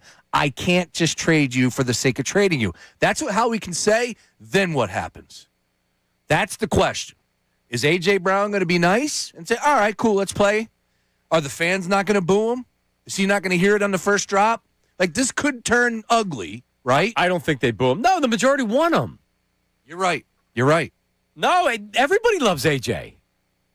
I just want him to be happy. No, me too, and that's why I'm saying I want him to be happy somewhere else. I wish Baltimore would revisit the talks now. Do we have a voice text on AJ Brown? Yeah, here's a voice text on AJ Brown. Boog, UPS driver out here on the road. Listen, I'm not sure there's any coming back from this for AJ. I don't even think if you were to bring back Shane Steichen and the offense were to be like it was in 2022 when they were lighting it up, that AJ would be happy. Something else happened besides numbers and how the offense looked because they were boys. I mean, it's crazy to think how far we have fallen, how far the offense has fallen. So I'm not even sure if you were to be the number one offense in the league, if AJ's going to be happy, which unfortunately I think that means he's got to go. Go Birds. That was a great voice memo, number one. Did he say his name was Bug? I think Bo or Bug. Bug? He sounded like a bug. He's a UPS driver, which I dig, man. That's not my cousin Mike retired after like 30 years. Not an easy gig, man. No. I salute all those drivers, especially the UPS drivers. Nice work by you. And you know what? He might be right in the grand scheme of things. It would be interesting to see how he's viewed in that locker room after everything that's taken place. But I still believe that everyone realizes what talent he possesses. Yeah, I don't think it changes anything. Honestly, it's just. But you're also going into the year knowing that I'm not even going to say potentially being a problem. When I say a problem, I mean being frustrated, the social media stuff. No, he was a problem. He was a problem with the way that he performed on the field last year. He was just going through the motions in a lot of these games. And I think that you're being foolish if you don't. You would have to expect that happens again this year. Yes, I agree with that. I agree. And that's a problem. You're right. And I was yelling. I was so mad that the vibes were down. After winning a Super Bowl champion, you're the defending champions, and you were dealing with nonsense, and a lot was because of A.J. Brown. But he is still a damn good receiver, and I'd rather him stay. You're damn right he is. And by the way, just kind of like sending a couple text messages. Expect the Eagles to be very interested that now Crosby is back out there on the market. I agree. Right? Like if they were interested in Hendrickson, sure. There's an opportunity that the Dallas Cowboys could land him. I think that's got to be something in the back of your mind if you're Howie, right? First round pick? Yes. Max Crosby is better than Hendrickson. He's younger. I agree with you. I'd rather, especially here, knowing that let's get it for the 12 o'clock hour. What he said. He loves Philly, especially here. Called us a grimy ass city. Man, we are grimy ass. As a term of endearment. He was admiring us. We'll have to play it again. Oh, my God, if we got this guy. Oh, Jesus. Yeah. All right, so look what I have here. Yeah, what is that? Thermos. Yeah, okay. It's a pink thermos. Yeah, it's my daughter's. Okay. So I don't have my own. Inside of it, I have a lean cuisine chicken teriyaki. Nice. That it's still going to be warm when I open it up. So what, you throw it in the microwave, cook it up, and then pop it in there? What you do is, with the thermos, I've never used a thermos before. You pour boiling water in the thermos, and then you put the cap on. And then that makes it hot. Oh. And then you pour it out after 5 minutes, and then you add the hot food and put it on, and it seals it. How about that? Yeah, my wife bends over backwards for our kindergartner. It's like ridiculous. She likes pita, like the pita bread. That's what you do. And she's like, I tried to warm up the pita bread. Hopefully it's warm for noon. I'm like, nobody warmed my pita bread when I was in kindergarten. My dad gave me $1 out of his pocket. My mom wasn't up making lunch. I do 3 lunches a day. I spend an hour getting their lunch and their waters because now, God forbid they don't have a Stanley, a $40 Stanley or an Awala. The most hydrated generation in the history of this world. You're right about that. Yeah, it's ridiculous. I was drinking lead water out of a fountain. Yeah, Trish. Barely. It's probably more filtered than it is today, though, besides the lead part. Oh, I don't. Oh, you think I'm going out of a faucet? You said filter? Well, I don't think we had those in the 90s. A filter? Yeah. That came right from the stream. The hose? Do you ever do from the hose? Or at the park, you had the water fountain, and it would if you didn't know the fountain, it was a really high squirt. It would shoot you in the face, and you would get it in the eye, like oh. Dude, the hose was absolutely it. You would run to the hose and get a sip off of it. And the first sip would be warm because it's hot out, but then it would cool down a little. And that's all you would get. You didn't carry around a thermos. And you guys are all right. Yeah. Oh, yeah, nothing's wrong with us. No, none whatsoever. Well, you know what? We don't have the hormones that you guys are eating and all the foods and all the stuff like that. Don't get me started. I was just in the back of my dad's pickup truck with no seatbelt on. Damn when I was right. 7. was eating at Burger King with the smoking section being, the the whole place. Coming up, yeah, like that. Stop the cigarette smoke from around. Coming up, news at noon with Trish. Don't go anywhere. Middays and Marks. Now on 97.5 The Fanatic Sports Update. I'm Patricia Caputo with your Fanatic Sports Update. A.J. Brown remains an Eagle as of right now. In other NFL news, the Ravens have called off the Max Crosby trade due to medical concerns, but signed Trey Hendrickson to a 4-year deal. In terms of the Eagles' defense, they have some work to do, losing guys like Jalen Phillips and Nakobe Dean this week. Jeff Mosher joined the show Tuesday and was not worried about the future of the Eagles' defense. Middle linebacker, inside linebacker, off-ball linebacker is where they're deep right now, even after losing Nakobe. They've always had Jeremiah Trotter and Smile-Mons. They've got Jihad Campbell to start across from Vaughn. Howie's not adverse to just adding depth on one-year deal for a proven guy who's out there. And We'll keep you updated on any more Eagles news. The Sixers defeated the Grizzlies 139-129 Tuesday night. The win comes after it was announced that Tyrese Maxey will miss 3 weeks with a finger tendon injury in his right pinky finger. Union have off tonight after taking a 1-0 loss to Club America Tuesday night. Team USA also lost to Team Italy 8-6 Monday night. The team faces possible elimination but will be dependent on games outside of their control. Flyers taking on the Capitals. That game starts at 7:30 p.m. tonight. You can listen to that game live right here on The Fanatic. This update is brought to you by Mattress Firm. Having trouble sleeping? Visit Mattress Firm during the Upgrade Your Sleep sale. Their sleep experts will help you find your perfect bed. They make sleep easy. I'm Patricia Caputo on the home of the Sixers, Flyers, and Union. 97.5 The Fanatic and the Fanatic app.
back, Middays with Mark.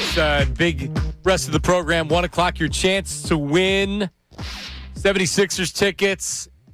But maybe more importantly, Sean Brace, a spot in our knockout tournament. Ooh, yeah. Representing Middays with Marks. That's coming up at 1 o'clock. Bam Adebayo, the second most points in NBA history last night. We will break that down coming up next segment after this. Ooh, a lot to get to there. Because when you think about Wilt, Bam, and Kobe, because they're the three names now, as he said after the game, which is, because that's definitely what I think. And then after that it goes Wilt. Isn't it crazy? Wilt again. But yes, you're right. All right. Congratulations. So that's coming up, but we're going to get to the news noon after we tell you the 12 o'clock hour of the program is brought to you by Service First HVAC. It's correct. Check them out online, Service First HVAC, $4,300 off when purchasing a heating and cooling system. That's tax credits and rebates. 0% financing for 48 months. News at noon with Trish. News at noon with Ray Dunn. News at noon with Dunn. It never gets old. Still getting used to it. I like it, though. Still needs to be edited. All right. Well, let's get to some really breaking sports news here that a lot of people all over TMZ were over that with everything happening last night. A lot of people didn't touch on it. As you might have seen, Travis Kelce's mom is redoing her house. TMZ was going crazy about it. People were calling this real sports news. And then Travis Kelce was asked about it on Pat McAfee. Oh. And somehow Travis also found out via TMZ. Take a listen. Can you please post the renovations that your mom's doing? You already know. I didn't even know she was doing these things. If she needed a guy to come, screw some door hinges in, she could have just called me. But I guess she's doing a big, massive renovation. What a time. These two Ohio boys. Mom's renovation at house. TMZ breaking news. Biggest news of the week. What a time to be alive. Ah! Could you screw some door hinges in? No. Yeah, neither could I. Neither could I. You can look up a video and do it. Yeah, that's what I do, Fine. Trish. I do that does with that. everything. As long as I didn't have anybody, like if my wife's breathing down my throat or she's trying to, no, you're doing this wrong. If there was nobody home, I could do it. I would YouTube it. Yeah, I could do it. Does that mean it's staying up for the next year, 2 years? No, probably not. That's the issue with me. It's going to end up messing up, and it's like, why didn't you get somebody to do it from the beginning? That's where I'm at. Yeah. Just pay. Yeah, it's not me. I'm pathetic. There's apps out there. You can get these people to come in, knock it out. It's really, really easy, actually. The guy who hung my 85-incher, he's done multiple jobs in our house. What'd that cost you? Fantastic. To install it? Yeah. I think $160 total. Okay. That's not horrible. The No, TV not at I all. understand because that's heavy. That's a pain. I had to help him, so maybe I should have said 60 off. Yeah, but the only thing you have to worry about is holding it up so then he gets it on there. That's it. perfect. Do you think you did $60 worth of work? Do you think they would? I need my tractor. I need maintenance done on my tractor to make sure it's started and everything else. There's on apps. on my Zero. I'm telling you, man, there's these apps out there. You can get somebody to come to your house and fix whatever you need. My buddy Rick, I just don't want to ask him. My buddy Rick, I couldn't get it started, and he's like MacGyver. He came over with a pen, and he got it started, and we ordered some part off of Amazon. Oh, that's awesome. And he fixed it. MacGyver, that's a great It was an throwback. $18 part as opposed to spending hundreds. Always look it up. You got to look up how much the parts are yourself. So I knew what was wrong. I'm incapable of doing the work because he told me what was wrong, and then he came over and he did it. So. Yeah, but you go to someone else, they might be like, "Oh, parts are this much." Yeah, no. If I just called somebody, they would have had. Here's what they do with a riding mower. Fraud. They come over and then they charge you to pick it up to take it back. I was looking for. I'm like, hey, isn't there anybody out there that can actually come out and fix it so we don't have to do that? Crickets. We talked about 90s TV. Yep. You would talk about the MacGyver, A-Team, Airwolf. That's 80s. Knight Rider. How good of a run was that? Yeah, if you watched it today, you wouldn't think so. Oh, come on. MacGyver was classic. Oh, for sure. I can watch the A-Team. You laugh at it now. You give him a comb, a piece of gum, like you said, and a pencil, and next thing you know, he's got a rocket. Listen, I love MacGyver. I love MacGyver. All right. What else? Come in, Kit. All right, next one. This also happened at the Pitt versus Stanford game. Now, maybe you guys would be wanting to do this. I don't know. We're assuming it was a Pitt fan who was trying to distract Stanford Pitt did win, so maybe it worked, but he threw it back to the 90s, Sean, and had a few good songs for us during the game. Take a listen. Held to 3 in the first half. Foul was Minor's second. Corey hits the free throw despite the presence of the really loud guys singing the Goo Goo Dolls behind us. That's good. Not sure how that didn't throw him off. This is some list to be on. Duke, and Duke. Freshman 30. Wow. But he didn't stop there. He then took it to Linger by the Cranberries another time, love and that then one. also Creed, Higher. Oh, man, classic. So, yes. So he was doing everything in his ability to make sure he was heard. Where do you think you got the playlist from? Just personal favorites? Songs that stand out, and I would imagine it has something to do with the timeline. Everybody loves Creed and Higher. Linger is a good pull, though. Yeah, but I'm going Zombie before I'm doing... I agree. But Linger did go popular on TikTok a few months ago, so that's maybe how There he it got is. it last month about. But it's a great song. I actually like Linger better. Nice pull by the guy. Just saying, I believe those games are taking place in Charlotte, if I'm not mistaken, and it was like a noon start. Pitt's Yes. playing right now Yes. at a noon start, so it was an empty gymnasium. So nice work by that. And there's only an assumption it's a Pitt fan. At this point in time, no one has been able to pinpoint exactly who it is. Yeah, let's face it. Who knows? They were singing a Goo Goo Dolls song, screaming it. You know what? We need somebody to do that for the knockout tournament. It's an empty arena. Put somebody behind the basket, and they could sing some songs. If we asked Herb to sing a song, what would he sing? On the Way to Cape May, like Al Albert? I'm feeling like a CCR song. Someone told me long ago. There you go. I don't know. I don't think he would have an answer. So he's on the line. We'll ask him what he would. He's not a rock guy? I don't know. He drives a car, so he listens to a lot of music. Well, I believe he listens to talk radio. Sports talk. We'll give him the lyrics. How All about right, that? we'll check in with him. How do in a you second. know that? Yeah. All right, last one here. We have an NFL insider who has now gone missing, but we don't know who this NFL insider is. He goes by the name of Ricky Scoops, Ricky with an E. So EY, Ricky Scoops. As of yesterday, he has deleted his account, but he was breaking news left and right for the last 3 to 4 years before any insider has ever done it. Most recently, Kenneth Walker, signing with the Chiefs, broke the news. All of a sudden, then all the other insiders did it. There's a lot of assumption that maybe Roger Goodell's hiding him in a basement, that he's threatening him, saying, you're not a real NFL insider, or how you're getting this information. So much so that he deleted all of his platforms. Yeah, I saw. Well, you know, when he deleted all of his platforms, after he said that Crosby was going to he said he was going to the Eagles, and then he got traded to the Ravens.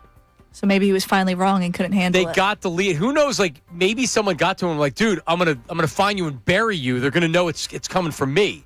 So did you guys see that I just saw somebody that was a credentialed, like had the check mark and a couple 100,000 followers. They figured out who it is. And I think that's why he went dark. Ricky Scoops. He's a former scout in the NFL. Yeah. And he went dark after this guy put out who it was online. He's on obviously Twitter. connected, obviously knows what he's talking about, and was able to build up a following. I call him Ricky the Rat, though. He was putting out Jalen Carter, rumors. We can't be having that. Well, that's why you know it was real. You're right. Ricky the Rat. There was also a guy in college who was Trill Donovan. I forget what it is. Yeah, I think that's what his name is. He had some connections like that. Really, really, really good source for everything college hoops.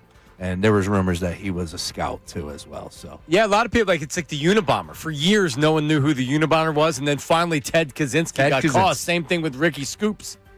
He's connected to the league office or to, not even a league office. He clearly knows what's going on, and he knows it before it actually gets announced. That's when he says something, there's something to it. Because my assumption is maybe other reporters get verified sources, multiple, and maybe he just goes, I'm going to post it right now. If he gets one source. So, Trish, I'm sure there's a lot of people that aren't reporters that have the same information that these reporters do. They're just not reporters, so they're not going to put it out there. Right.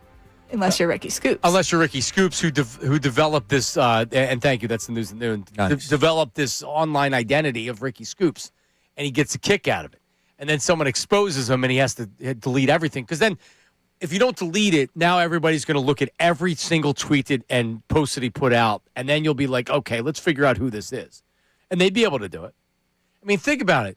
Brian Colangelo had burner accounts, and people on Twitter were able to crack the case, which showed it was clearly his wife. Man, the Unabomber had a just ridiculous, I hate not the word run, but like from 78 to 95, he was doing that sort of deal. That's insane. They had FBI profilers that were trying to figure out who this guy is and everything. I think his brother was the one that actually turned him in. That's right. Figured it out. The story's pretty crazy. I remember watching something on Netflix about that. That's right. All right, there you go. That's the news at noon. Herb from Northeast Philly joins us. Hi, Herb. What's up, Johnny Marks? So my brother listen, from Collegeville. What's going on, brother? So you're going to say my brother from another mother, which would also be true. Yeah, well, I said that before. That's another one. All right. Well, Herb, listen, I have a lot to ask you. First of all, Sean, I didn't even tell you this. So, Herb, did you know that Herb did a podcast on the station before? He did. He did a podcast with Nate, and we called it The Herb, with Herb from Northeast Philly. And then Nate was the co-host, but I'm trying to reimagine that. There was one episode. Scott didn't want to pick it up. There was one episode. That's some oil and water there. Right. Herb and Nate. Nate was also very tight, and it was a little bit awkward. Negative Nate? Right. So Herb, I actually got an open for you voiced, and we're going to debut it. I don't need you to come in. You can just do it over the phone. So it's going to be the Herb with Herb from Northeast Philly and Negative Nate. And it's not going to be long. It just might be like 90 seconds or something like that, where you give your take on something. See, he's not impressed. I'm telling him, I'm making him a whole open. And he's not hearing you. It's incredible, Herb. It's incredible. You should be happy that John is investing in you like that, man. Yep. What were we just going to ask Herb when he was on hold? Music. Herb, if we asked you right now and we said, listen, you can sing any song, but you got to do it on the air right now, what would it be? What's one song you could sing right now for us? And there's one song, The Beginnings, okay? Yeah. The Beginnings by Chicago. That's one of my favorite songs all time. And I would say, like the Four Tops, Temptations, any of that song. I love that song. You know that. Oh, yeah. Now he likes Detroit. You like Detroit? I want to come up there and show you my dance step. Hey, now. When it comes to the Four Stops and the Temptations. Oh, yeah. And I think Herb's talking about when he says he likes he doesn't discriminate when it comes to brothers and sisters. Okay. Or sisters at least. Nice. When I first met Herb, he was he had he was like a sugar daddy. Oh. To a nice looking younger sister, right? So I'm talking about Herb. Yeah. And chocolate syrup. Oh, jeez. That's what they call it, though. That's what you call it. So what's the name? What's the song by Chicago? Believer? I'm trying to get Trish to find it and pull it up. It's called Believer by Chicago. I know the one Chicago's. There it is. No, The Beginnings. It's called The Beginnings. Here it is. It was a whole... The beginning? Yeah, that's it. That's it, baby. Listen to those horns. Nobody's got horns like Chicago. I thought I just had a chance to go see them in Atlantic City, but I had to work at the arena. Damn. So listen, Herb, we're going to be doing something coming up in the spring and the summer called Yacht Rock Fridays. Hey, now. Do you like Yacht Rock? Rock is okay, but I don't really, No, so Yacht Rock is... I'm more like a Chicago, that kind of stuff. Well, that's Yacht Rock. I like Lionel Richie. That's Yacht Rock. What about the Doobie Brothers, Michael McDonald? Let's go. Yeah, that's Yacht Rock. That's good. All right. So you're gonna have to come up. Maybe we can go Chickies and Pete's Northeast Philly, and you can come up in your hometown, and we can have a Yacht Rock Friday with Herb being there. Yeah, we can see that. Is that Philly's home opener on a Friday? No, it's a Thursday. Johnny, I just went to see my heart doctor, and then they took me, and I just saw on Monday, and they took some tests, and I got it. And then I saw the electrical doctor today, so I'm waiting for the call now. I'm going to have to go in the hospital for 2 nights, and they've done it before on me. They reset the heart. They because it's out of rhythm now again. Right. So they got to go in minor procedure, but they keep you in for a couple days because it's never that minor when they're dealing with your heart. They got to sync you up to the soundtrack. Is that what it is? Yep. They put you on Soderwall. Soderol, which I was on before, but now I'm taking metoprolol, so now I'm going to be back on Soderol. So, All right. Well, when's that going to be? I don't know. I just saw the doctor like 10:45 today. So, But is it something that they have urgency to get it done, or is it you can schedule out a month or two? They're probably going to do it within the next, I would say, the next month or so. Yeah, you know what I mean? I got to give them 2 days when I'm off, and that's it. Yeah, that's probably a procedure you want to get done. Now, Herb, are you getting yourself in trouble? Because Herb was placed on some type of probation because he was on the air with us yesterday. Are you in trouble, Herb? I just saw your old boss. Let me tell you. Okay? And he knows that I'm not going to say his name. Nope. I'm just going to say S. Yeah. Well, you said my former boss. I mean, there's only like one person it can be. He's trying to play games with me. You know what I mean? You don't play games. Nobody plays games with Herb. I'm tired of right. But lucky I didn't stay over there and start. There was a lot of people over there they were all looking at me. They knew who HR is. They knew. They knew by the face that I was the runner-up, you know? Right. Were you going to start trouble, you're saying? What's that? Were you going to start trouble? You can't start trouble. He doesn't have a good heart. Right. Yeah, you drop dead. Lay off that syrup, too, while you're at it. I was coming from the doctor's office. All right. The doctor's office is near Abington, Jenkintown. So, I mean, I went over there and checked it out. They're doing the same old stuff they always do. All right. All right, Herb. Listen, buddy, keep us updated on everything. Thank you. Herb, because he's from Northeast Philly, whenever he's in the hospital, it seems like he's in Abington Hospital. That's where I was born. Because I grew up right up the street. So That's where we had Kendall. Abington Hospital? Yes. Really? Correct. Huh. All right. And then we just had Lane and locally here. Where? Lankenau? Yeah. There you go. You're Lankenau? Yeah. Yeah, when all three, we were all Paoli, all three. Yeah. We had the same nurse for all three, actually. This was interesting. Wow, the first one for Kendall, man. Long story short, it was the umbilical was wrapped around, so we had to get the C-section. We had that scheduled. They go, you should still do the birthing class just in case. All right, no problem. We did the birthing class. We had the C-section scheduled a week later. That night, after the birthing class, after a Union game, boom, water breaks. No. Yeah, man. I ran up and down the steps empty-handed 3 different times. My head was on. I didn't know what was going on. I can imagine it was was not a little ready. stressful. Coming up. All right. Water was everywhere, John. So we have, not only do we have the Sixers to talk about, but also Bam Adebayo. Let's go. Scored 83 points last night, and it was the biggest freaking sham you'll ever see in your life. I'm so disgusted and pissed about this. We'll talk about it coming up next. Middays with Marks, 97.5 The Fanatic.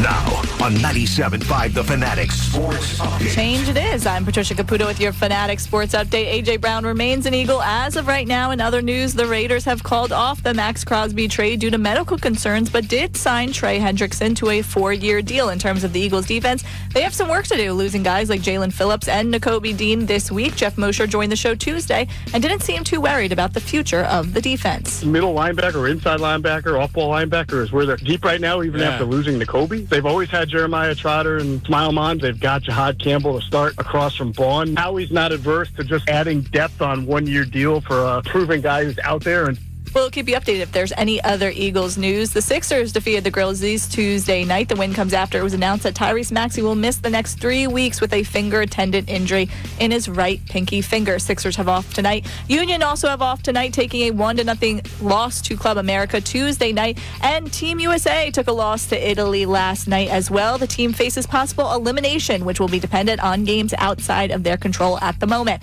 Flyers taking on the Capitals tonight. Game starts at 7:30 p.m. You can listen to it live right here on The Fanatic.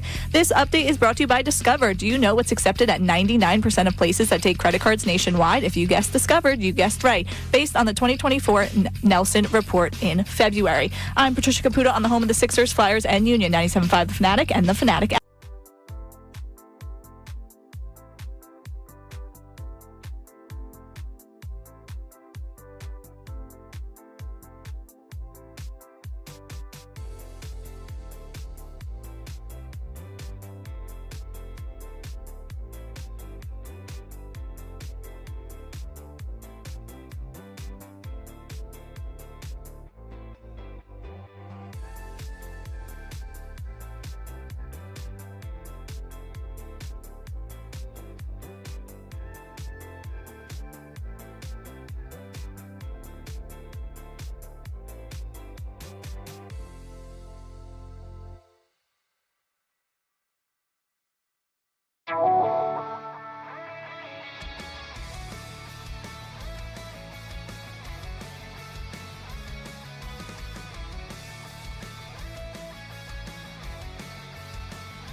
97.5, The Fanatic. John Marks, Sean Brace, Patricia Caputo, and Bam Adebayo, 83. I woke up this morning, and I didn't go to bed early last night, but I said I didn't see it last night. I put the phone down. Bam Adebayo, 83 points. Yes, sir. Bam Adebayo, because normally it's in the modern day, guys that score that much, they go 11 for 12 at 3. They're shooting free throws. They're just went off that night, right? Sure. Here's how it sounded last night as he scored 83 points. And quickly into Bam. He's got space. Head down, spins, puts it up. And Bam's going to the line again. Bam Adebayo is a complete monster. And really get the ball into Bam's hand the right way. Only Wilt Chamberlain has more points in an NBA game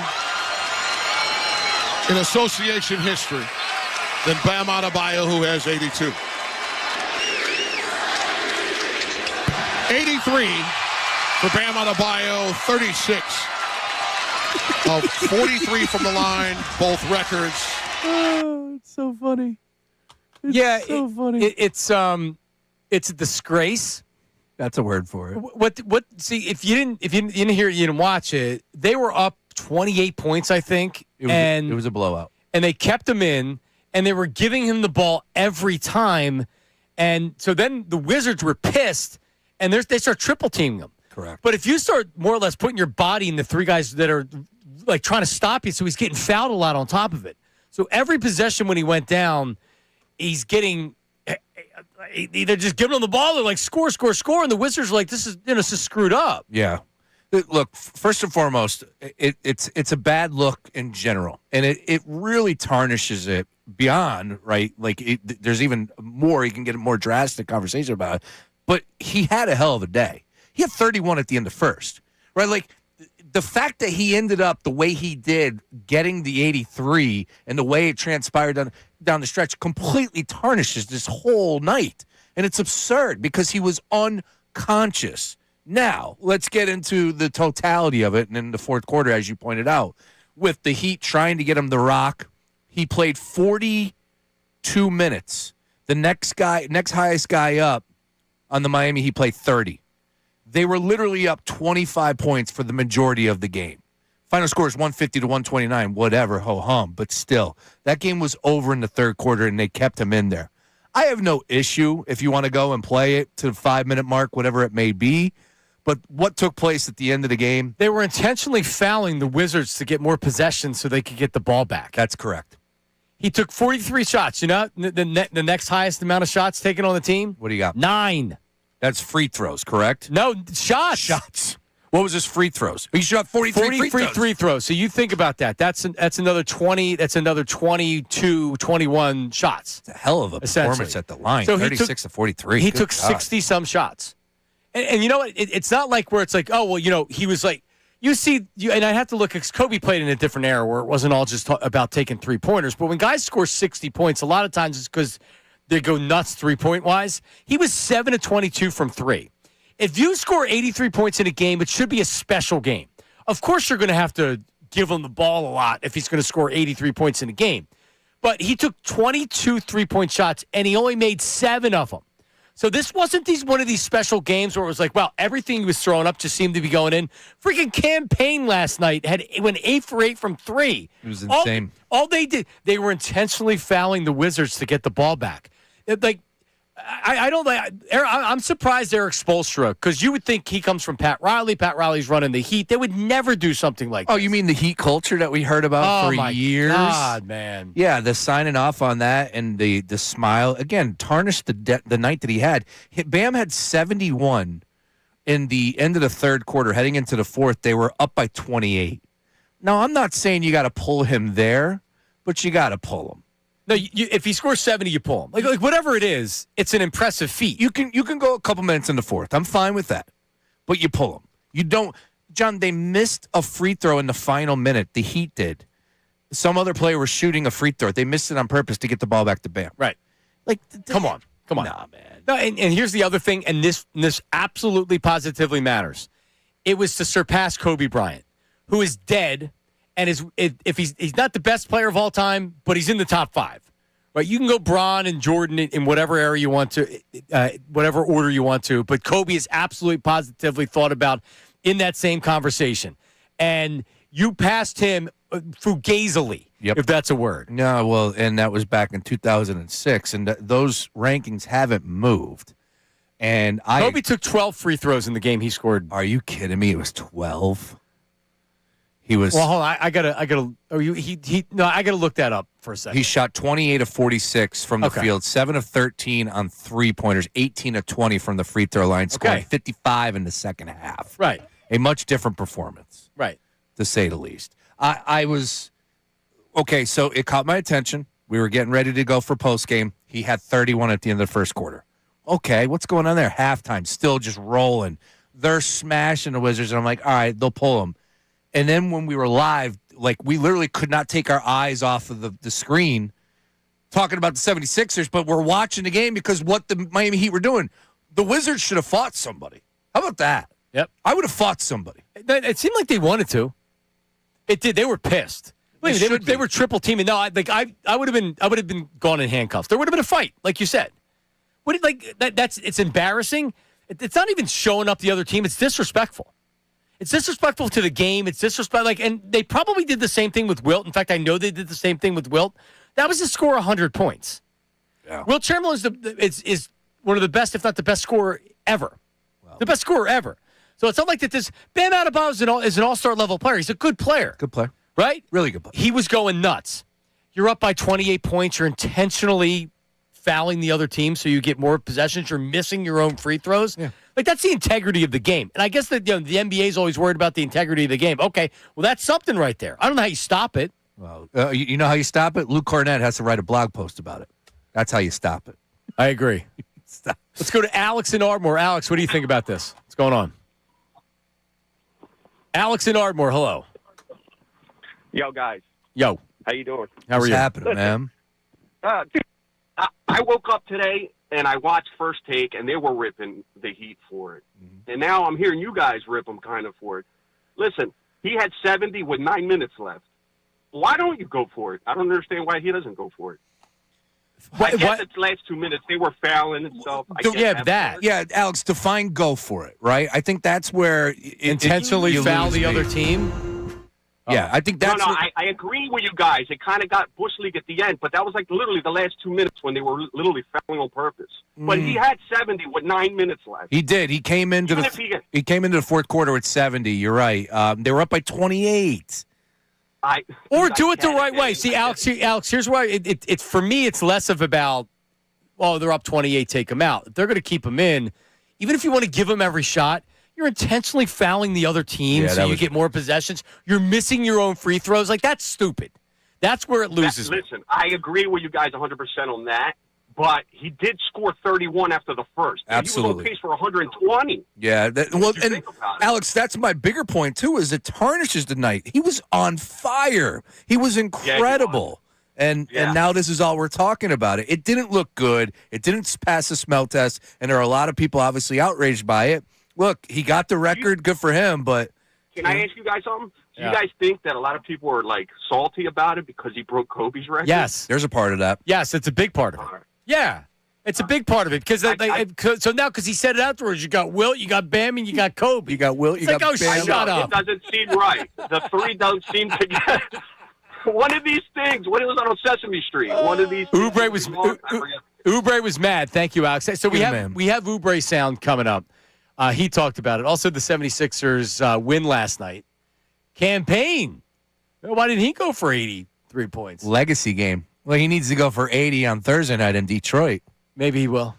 He better start. Who knows? 1 o'clock, your chance to win the knockout spot and the tickets to the Sixers game when we're all down there. We'll tell you how we're going to do that coming up. Sean Brace is going to be put on the clock for this one. He doesn't even know it. No, yeah, you're right about that. First time I'm telling him. Nice. That's coming up at 1 o'clock. And then the Sixers in that conversation coming up next. Middays with Marks 97.5 The Fanatic. Hey, listen, let's talk about my hair. And if you're watching on YouTube right now, you would say, well, Marks, I can't see your hair because you're wearing a hat. That's correct. When my hair gets long and I don't like the way it looks, I need a haircut, or now I'm like I'm trying to get to Friday. I'm getting the haircut on Friday because my hair looks so good after the haircut, and that's because of Morgenstern Hair Restoration. It really is. So if you're worried about your hair, you've been like, man, I wonder. Marks talks about that all the time. I actually had Anthony. He was messaging me yesterday because he was on his way down to see Morgenstern's hair team. And, he heard me talking about it on the air. He messaged me. I gave him pictures and talked to him about it, whatever. And he's getting something done. He's actually getting the Alma-Ted treatment done. And if you want to get a hair transplant like I had, you can get that for free if you book the hair transplant right now. But regardless, all stages of hair loss, whether it's where I was, where I'm like, you know what, I want to go hair transplant. Maybe you like where your hair is, but you just don't want to lose any more. The reason why you go to Morgenstern Hair Restoration is they're the experts in the industry. Over 30 years of experience. Same team that did my hair, they can do yours as well. Call them today, 610-831-HAIR, 610-831-HAIR. The website, morgensternhair.com. That's Morgan with an E, morgensternhair.com. You never stop thinking about Phillies sports.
Himself in history. I'm kind of salty that he bested Kobe. It's one of my favorite players for sure. But I'm gonna just say this, man. Joel did it efficiently, and he did it in 3 quarters. Yeah, that was Kelly Oubre after the game up there with his beautiful kids, good beautiful family. We're back. Yeah, and he misspoke because that's not correct. It's not? No, Joel Embiid. He played in the 4th quarter. How many minutes? Joel Embiid scored 11 in the 4th in that game. Okay. Honestly, I think, at least for me, the intentional fouling of the other team so you get the ball back, like that's the integrity of the game. And missing free throws to get him more possessions. Like, you want to give him the ball every time and he's going to shoot? Like, go for it. Knock yourself out. The fact that they were doing that is Bush League. I agree. And even if they were up 28 points, you want to leave him in, you want to let him shoot every time, fine. Intentionally found the other team, that really pisses me off. And the fact that he passed Kobe, it burns me because he doesn't deserve to pass Kobe. He had a great game, but he didn't deserve to pass Kobe. Yeah, JoJo scored in the 4th, but putting that to the side. Sean Bernard texted me this morning and said when he, you know how like if you get a piece of paper and you shoot it in the trash bin, you say, Kobe. Yeah. Well, now if you're trying to throw something away that you don't want, you just say bam. Yeah, like bam. Saw that this morning. Yeah, bam. I missed. All right, we actually have a voice text about bam. Go ahead, play it, Trish. What's up, guys? Sam Oster here in Center City, NBA writer and reporter for The Score. We got to talk about Bam Adebayo's fraudulent 83-point game, and it's not that I ever thought Kobe's record would stand forever. I knew someone was going to break it eventually, but this wasn't it, and this should not count as it. This was the most unethical 83 I've ever seen. I don't have a problem with the Heat leaving Bam in to try to gun for a record. That's fine, especially in a blowout game. I don't care. It's how they did it and how unethical it was, where they're intentionally fouling the Wizards on purpose to try to get Bam scoring opportunities on the other end. It's that Bam's own teammates were intentionally missing free throws to try to give Bam more scoring opportunities. And then don't forget that Bam shot 43 free throw attempts, the most in NBA history, when Kobe only attempted 20 in his game. So this was so unethical. It should not be counted as eclipsing Kobe's mark. I'm a young guy. There's going to be a couple things I remember from the year 2026. It's Bam's unethical 83, and it's the fact that Sean Brace, my guy, just a month ago, called the Sixers contenders. Have a good one. That ain't right. There's no need for that. There was no need for that. Yep. Shot on the way out. So they got a win last night. You changed your mind now? You back in? Yeah, Maxi's going to be out for the next 3 weeks. Maxi could potentially be done for the rest of the season. They're saying in a best-case scenario, 6 games left in the season. Is everybody ready? Are we ready to tank? For what? A chance at a lottery pick? No. No, you want to go balls to the wall. Let's get Embiid back out there so he can wreck his knee even more. Let's get him hurt for next year. And make sure he has knee surgery. Enough. No. Embiid needs to play Thursday. I'm furious with Embiid. He's not playing Thursday. I understand that, but now is the time. Like, enough of this, like, the kid gloves nonsense. Are you on drugs? What are you talking about? It's over. It's over. Maxi's out for the next 3 weeks. What would you rather have? What would you rather have? No lottery tickets or lottery tickets? Paul George comes back with 10 games left. There's a chance that Tyrese Maxey will return with 5 games left. Embiid will be back this weekend. Did you see who's on the schedule this weekend? They got 2 easy ones. Nets on Saturday, Portland on Sunday. And then they take on the Denver Nuggets on Tuesday. Didn't they say that he still has to be reevaluated before he's coming back? I think that was last night. No, but he didn't get he's reevaluated, he's good to go. It's we're going to reevaluate him again in a certain amount of days. Correct. This is the issue that I'm having with Joel Embiid right now. Like, what? Dude, he's got step up to the plate, man. This team needs you. I'm serious. Like, am I out of line for saying, dude, enough of this nonsense? Get out and play. Well, I mean, I'm a strained oblique. Are we kidding ourselves right now? The season is on the line. I know. Campaign saved the season last night. He sure did. 8 for 8 from 3. Scored 32 points. 6 for 6 from the foul line. And not only that, Sean, 10 assists, 3 steals, and 2 blocks. It was the campaign game. Who the hell needs Jared McCain? That's what I'm saying. You got campaign. Legacy. Yeah. Career high. I mean, this guy's not even in the league, and he's capable of doing that. I remember when he was here last time, it's like, this campaign's pretty good, but then no one wants him. Unbelievable. I just don't get it. Joel Embiid, how do you look yourself in the mirror? Sean, were you in a coma for a couple years? This is the way it's been. I know, but it should not going be to change. anymore. It's not going to change. Everybody is so beat up by this. Are there people really out there still that have this urgency? Like, well, if he comes back. It's not about no. I'm not duping myself into believe anything other than the fact that this team, if healthy, it would be a lot more fun to watch. That's as far as I'll go. Other than that, the issue that I'm having right now is like, dude, Joel Embiid, like, man up. Get out on the floor. Enough of the nonsense. A strained oblique. Your team needs you. Can't even say with a straight face. Shut up. It's funny. Give me a break. See, all right. He almost pulled it off. He almost pulled it off. No, I'm serious. He almost pulled it off. I am serious, though. That's the issue. Yeah, I mean, just people will agree with me on this one. No, they will. I'm sure they will. They will. Come on. What are we Get doing out there right now? Actually, the Sixers agreed with you last year when they tried to make him play through the knee stuff, and he looked like he was injured out there. But Daryl Morey was like, no, like, we're not that far back. We can actually make a push right here. And Embiid's out there on one leg trying to play through it. Dude, I'm telling you, when they trade him and they get rid of Daryl Morey, will be the best thing that happens. Not because the Sixers are going to win anything. They won't. They won't be very good. But at least we can start over. Enough of this. They keep him. They bring in a new GM. Oh, yeah, I'm sure everything's going to be fine after that. Awesome. Good luck getting rid of him. I can't believe we're still doing this. Yeah, you're right, Sean. Good luck getting rid of him. You're absolutely right. You're absolutely 100% right. Good luck. I got the Pistons on Thursday. Is campaign more impressive than Bam? That's what somebody on the text line says. See, the issue is... He hit more three-pointers than Bam did. That is true. I'll tell you what, 36 for 43 from the free throw line is difficult. I'll give you 43 attempts right now from a free throw line. No one's hitting 20 in this building. I'll just say that. Oh, please. Come on. 50%? Who's doing 20 of 43 in this building? I could easily hit 50% of my free throws. Get out of here. Trisha's saying no as well? No. Oh! No shot. From an NBA basket I'll give level? you 43. What do you think? I'm going to do it on an 8-foot basket? I'm just asking. Like, How about this? What's the rules here? How about this? There's a court out back. There's a court out back. How many shots do I need to take? 43 you can't do for 50%. Yeah, that's fine. I'll give you 43. I'll take 43 foul shots. I can hit more than 20. No shot. No, I can hit you more than 50%. Guaranteed. Wrong. I have basketballs at home. When? I will bring it in. When? I can't do it tomorrow. I could. Well, I have to pick my daughter up We right need a away. warm day. Warm day. If we're going to do it outside, we can do it indoors, wherever you want. You name the court. No, I don't want to do it indoors. I want to do it out here. Yeah, it has to be legit. I want to do it out here. Next Tuesday. No shot. Well, that's St. Patrick's Day next Tuesday. I mean, as long as you're not. Perfect day to do it. Yeah, why not? What do you mean no shot? Did 50% of my foul shots next Tuesday on St. Patrick's Day, brother. I'm setting the odds here at 15.5 free throws made, and I'm taking the under. Next Tuesday. 15 out of 43. Okay. All right. Let's do it.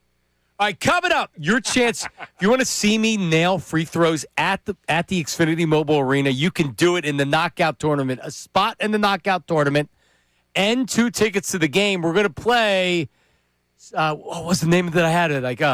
Let It Be, Shawnee B. I like it. Sean Brace is in charge of who's going to win today. Oh! Middays with Marks, 97.5.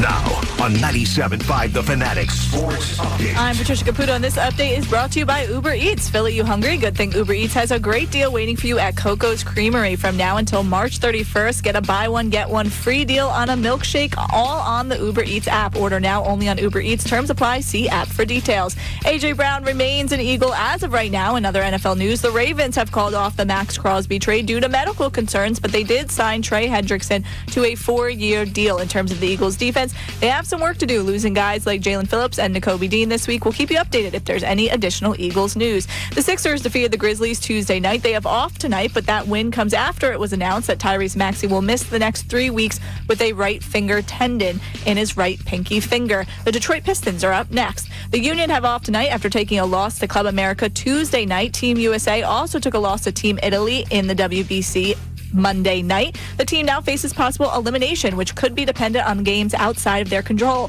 Flyers taking on the Capitals tonight. That game starts at 7:30 p.m. You can listen live right here on The Fanatic. This update is also brought to you by Mothers Against Drunk Driving. For victims of drunk and drug driving, your grief is unique, but you are not alone. You always have a place at MAD. Call the 24-hour victim helpline at 877-MAD-HELP or visit mad.org. I'm Patricia Caputo on the home of the Sixers, Flyers, and Union. 97.5 The Fanatic and the Fanatic app.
Ooh, all right.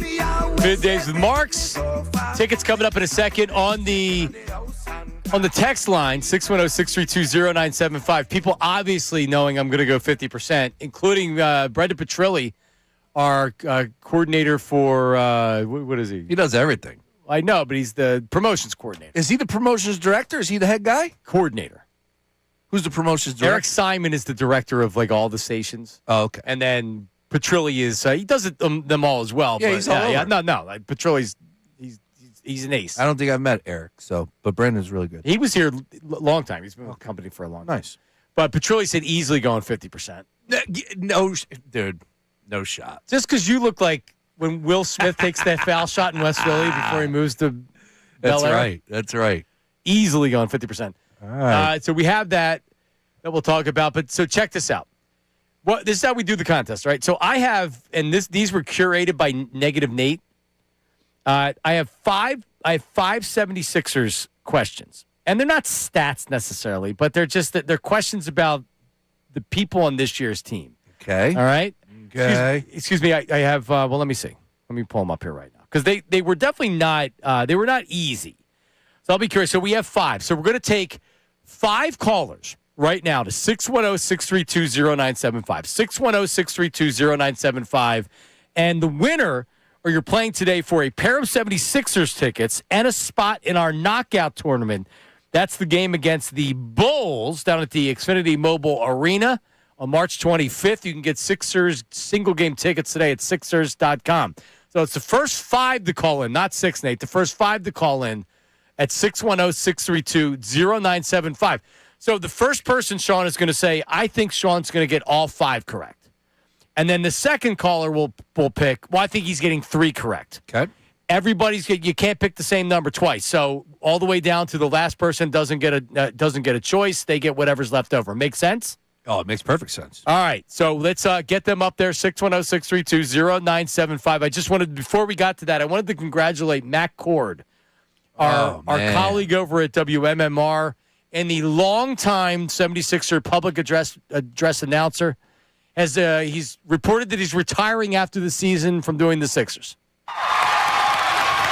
Roaring round of applause for Matt, and he deserves it. Oh, man, what a legend. How many years? Legend. I think 30. Wow.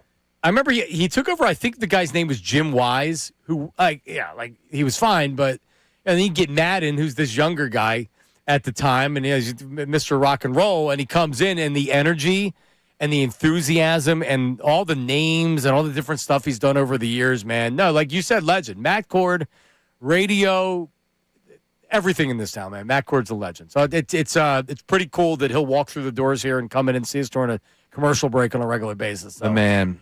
And a fun trivia question. I know it's probably not fun for Matt, but I remember when the Sixers had that new ownership group come in, the Adam Aaron era. Remember that? And he wanted to get new down there, so they had a little tryout.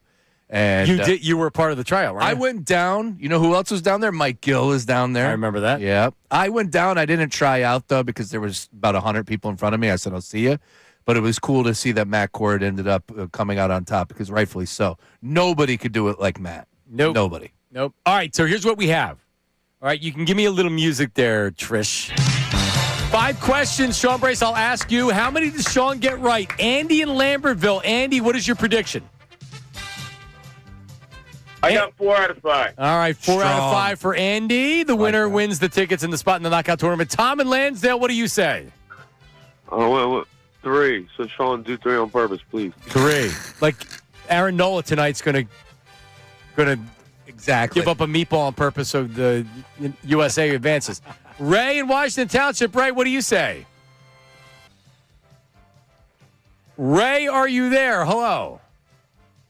Hello, perfection, all 5, guys. All 5. Unlikely, but all 5. That's what I'm talking Mike in Morrisville. Mike, there's 2 or there's 1 left? I'll take 2. Come on, Sean. All right. Give them 2, Utah. And then Nasib, you have 1. You don't get a choice, all right? Okay. All right, man, hang on. Good luck. All right, Sean Brace, are you ready? Oh, I'm ready. Here we go. What is Adam Bona's nickname in Nigeria? Oh, my. Because of his size and height. It has to do with a popular animal. So think popular animal in Nigeria. Size and height. I think he's pretty big. You should ask me to name an animal in Nigeria. I don't know if I know I could do that. I would hope you'd be able to. An animal in Nigeria? Okay, people take the safaris in Africa, right? Yes. You have an idea? Like, could you name a couple of those animals? I was thinking elephant. I was thinking giraffe. I'm going to go with giraffe. I'm going to stay. And one more time the question. I apologize. One more time question. Adam Bona's nickname in Nigeria because of his size and height. Let's go giraffe. You should have went with elephant because elephant was the correct answer. Come on. Well, that eliminates somebody. Eliminates Ray. All right, question number 2. Yeah. What is the name of Kelly Oubre's, what is the name that he releases his music under, his stage name? All right. Now I have this one because we played his 2 hits. He's been releasing music recently. And not only do I have the name, it has the $ for the S. Tsunami, John. Final answer. Tsunami. Oubre is stage name. Correct. It is Tsunami. All right, Boom. 1 correct for Sean Brace. All right. Where did Johnny Broom attend college before Auburn? So he finished at Auburn. He was drafted out of Auburn. Where did he attend college before that? Oh, see, I love college hoops, and he was a big-time deal, of course. I believe he was SEC Player of the Year, and I think he might have been runner-up for Player of the Year in college basketball. Morehead State, blue jerseys. I believe he played 2 seasons there. Final answer. Another correct. That gives you 2 of the first 3 correct. Johnny Brew did go to Morehead State for 2 years. What age was Joel Embiid when he started playing basketball? Whoa. All right, so we're going back to Cameroon. And can you name an animal in Cameroon, Sean Bryce? A giraffe or an animal? Or an elephant, excuse me. I would say, if I'm not mistaken, like,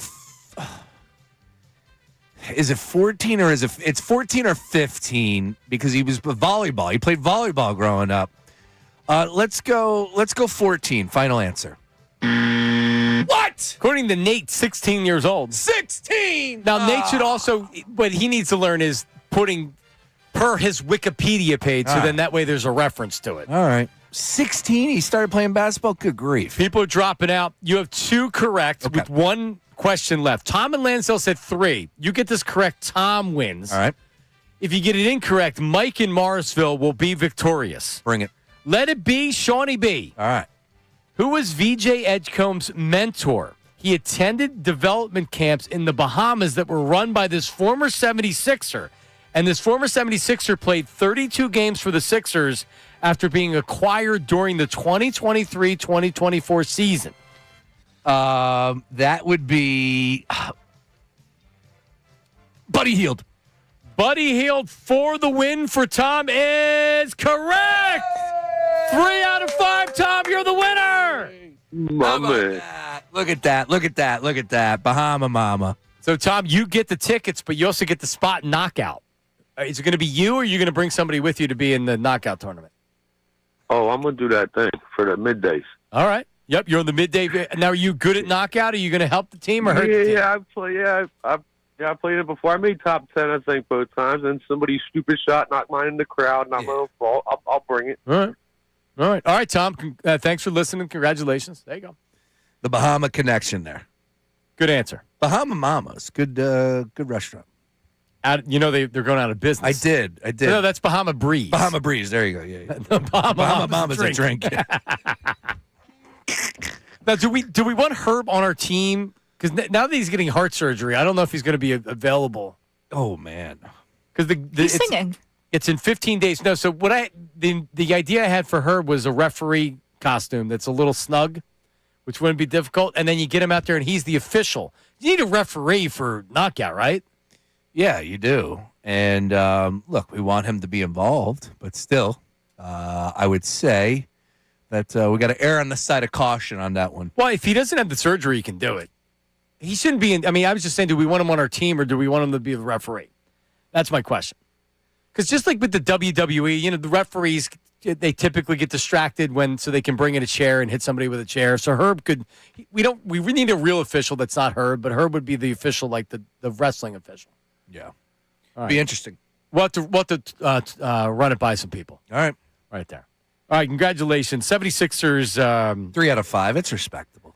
That was good. They were not easy questions. Embiid playing basketball at 16. 16 doesn't jump off at me, but that makes sense. Well, it's up to Nate, this wasn't ChatGPT that was doing this. This was Nate. Well, there is that video of him, like, literally dribbling down the floor, and then he threw the ball backwards. Like, it was a really rocky start for Embiid playing hoop.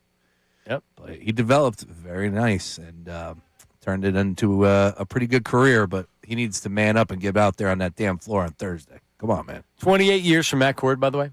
28. How about that?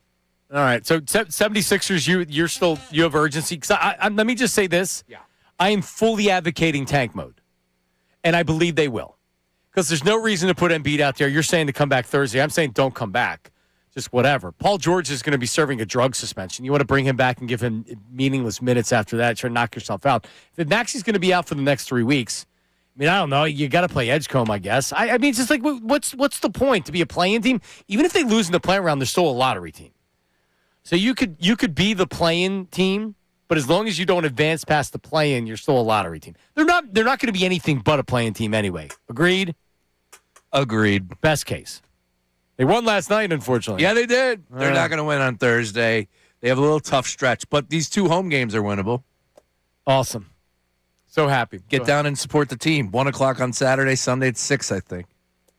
Oh, yeah. Are you doing post-game? You did post-game last night again on YouTube? Did. Not doing post-game on Saturday. St. Patrick's festivities are going to. Yeah, you have stuff going on. Not good. Maybe the boys will get after it. They haven't missed, but I need a little day off on that one. I'm going to do it big. What do you mean? St. Patty's? St. Patrick's Day, Conshohocken. They So celebrate. it's the crawl. You got to see. I got my I got a shirt made. Big old Conchi green. My brother-in-law Nick made it from North Penn Customs, and gonna rock it on Friday. Who's babysitting the kids? Oh, they'll be with us. They're coming with you. Yeah, wife stays sober, so she doesn't. So you just go during the day, and then it's the whole day of the event. You know, it's frustrating though, because they have the what's the 3.5? The 3.5 is a 3.5 miles, 5K. Excuse me. They have a 5K, and they started at noon. I'm like, yo, man, if you give me something in the morning, I could run that. Like 8, 9 in the morning, sure. I'm not going to run a 5K at noon. No. That's right in the middle of everything. It's like a hassle.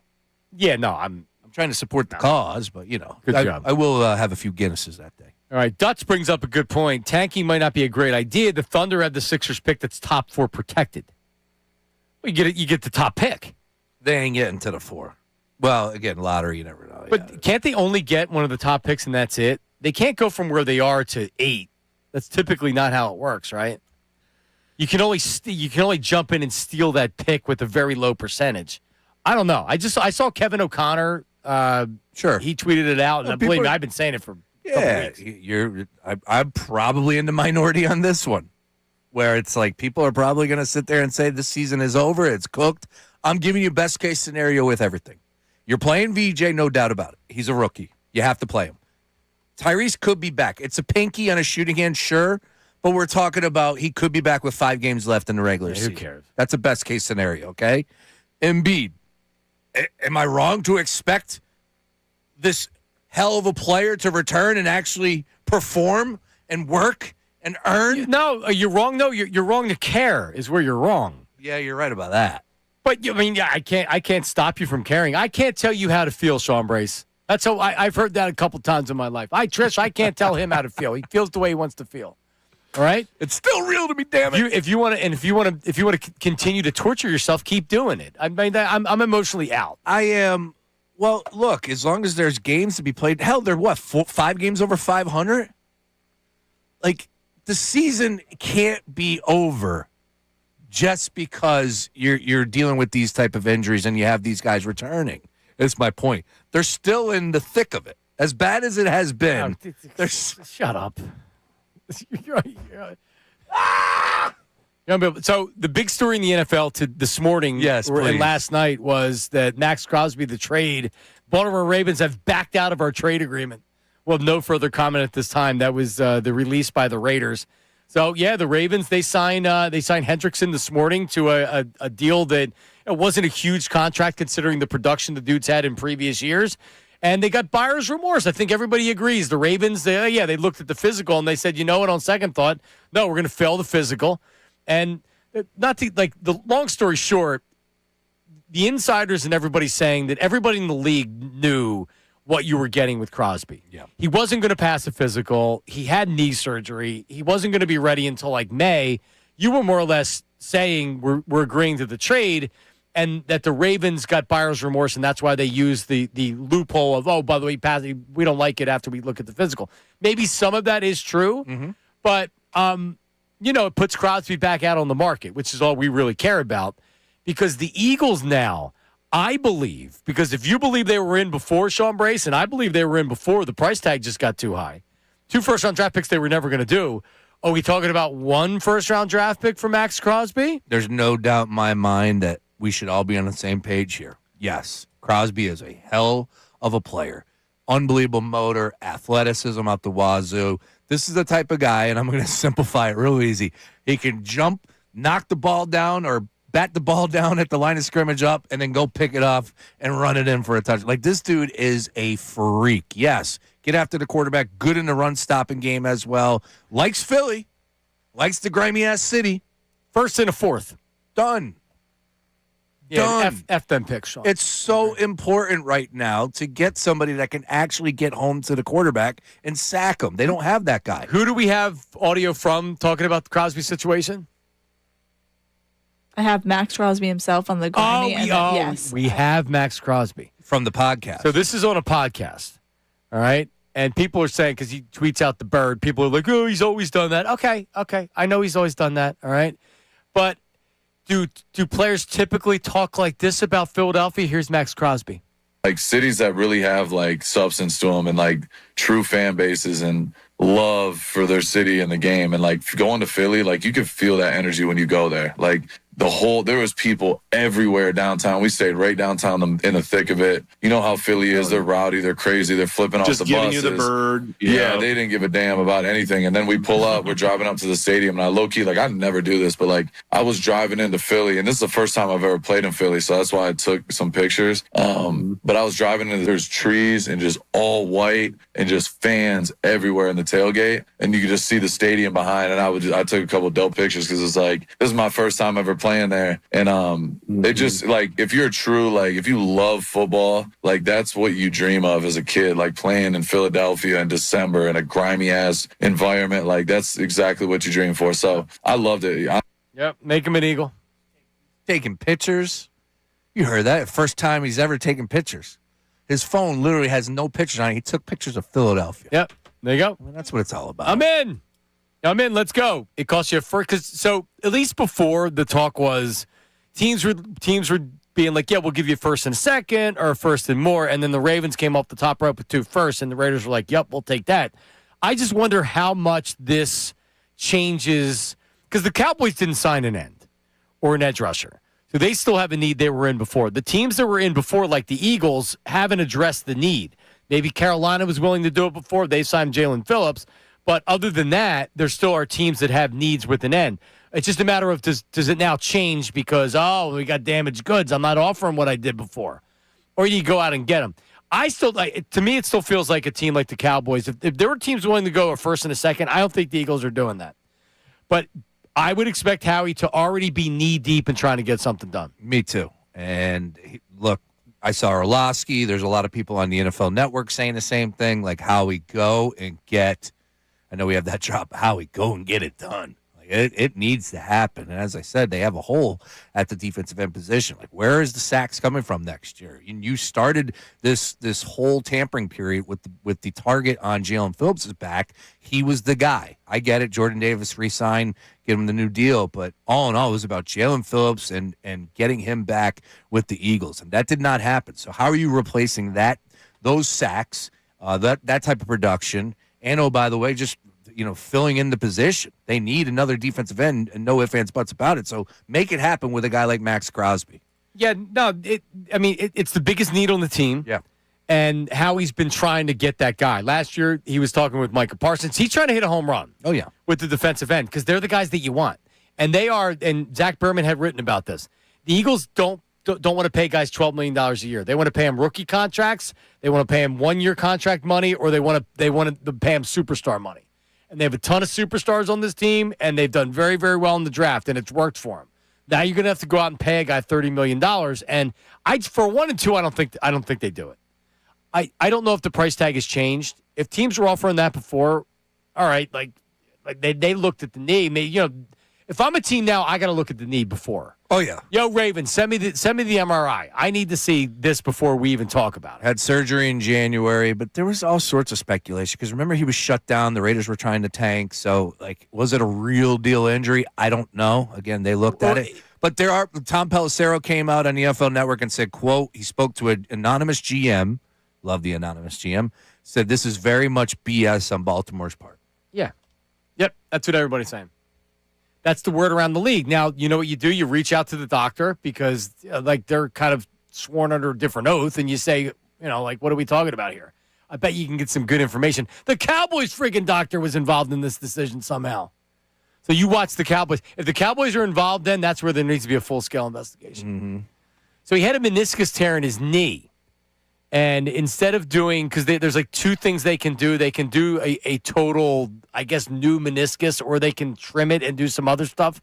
So he didn't have the more serious surgery to try to play through it. So he's got, like, again, every team out there knew that he was not going to pass the physical right now.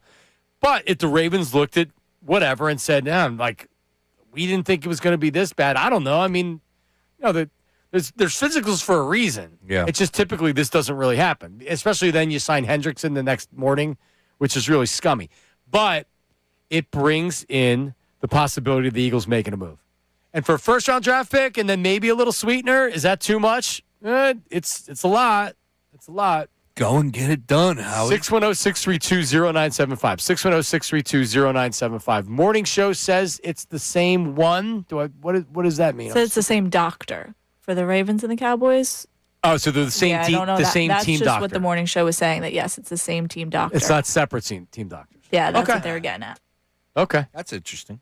I don't really get into too many of these conversations about doctors. Can you give me your top 5 team doctors of the NFL? Yeah, to your point, we don't really know. Who the hell are the Eagles doctors? Well, didn't they just have a whole thing with them a couple years ago where they brought in new people and there's some other stuff that was going on? Who was Andy Reid's guy? It was the trainer. It was Rick Burkholder. There you go, Burkholder. I could give you that one. Yeah. All right, coming up, 610-632-0975. We'll clean up the text line and the voice memos with everything. That's coming up next. Middays with Marks, 97.5. Now on 97.5 The Fanatic Sports Update. Defense on the move. I'm Patricia Caputo, and this update is brought to you by Morgenstern Medical. This month at Morgenstern Hair Restoration, they're including a free Alma TED treatment with your procedure. That's $1,000 value. Free. Call 610-831-HAIR or visit morgensternhair.com. A.J. Brown remains an Eagle as of right now. In other NFL news, the Ravens have called off the Max Crosby trade due to medical concerns, but signed Trey Hendrickson to a 4-year deal. In terms of the Eagles' defense, they have some work to do, losing guys like Jalen Phillips and Nakobe Dean this week. We'll keep you updated if there's any additional Eagles news. The Sixers defeated the Grizzlies Tuesday night. They have off tonight as they prepare to take on the Pistons, but all of this news comes after Tyrese Maxey was announced that he will miss 3 weeks with a finger tendon injury in his right pinky finger. Union have off tonight after taking a loss to Club America Tuesday night. Team USA also took a loss in the WBC to Team Italy Monday night. The team faces possible elimination, which will be dependent on games outside of their control. Flyers taking on the Capitals tonight at 7:30 p.m. You can listen to that game live right here on The Fanatic. This update is also brought to you by the Crohn's and Colitis Foundation. The Crohn's and Colitis Foundation has led inflammatory bowel disease research and care for over 50 years. Learn more at Crohn'sColitisFoundation.org. I'm Patricia Caputo on the home of the Sixers, Flyers, and Union. 97.5 The Fanatic and The Fanatic.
Morgenstern Hair Restoration, 3 locations, Wayne, Pennsylvania, Bala Kinwood, Lancaster, Pennsylvania. The experts, morgensternhair.com. That's Morgan with an E, sternhair.com, 610-831-HAIR. How about that? All right, so, Sean, we tell people to call in, which they do. And this is the beauty of this thing. It's the same number for everything. Yes, it is. You know, remember back in the day in sports radio, where you're old enough to listen to where it was like, all right, like 610-632-097. When Jody was first on the station, there was a 610 number. Do me a favor. There was an 856 number. There was. Calling from Jersey. It was it 309-0975, but it was something like it was 856. Or wasn't there pound 950? And then there was pound 950. There was 3 ways. Wow. Because if you want a free call, because back then you were using your allotment of minutes if you called, and people never wanted to do that. How about that? So that's why AT&T free call star, or Verizon free call pound 950. We don't do that. No. Everything is one number under one umbrella. 610-632-0975. That's calling. That's texting. That's also the voice text. So if you want a voice text, just go to us as like you're going to text us, 610-632-0975. Hit the little plus button, and then the audio, it'll say audio. Hit the audio button. You can literally record it. Then you just press send. And then it gets to us as a number of people did. Let's start with Max Crosby. So here's what we ask when you do it, though.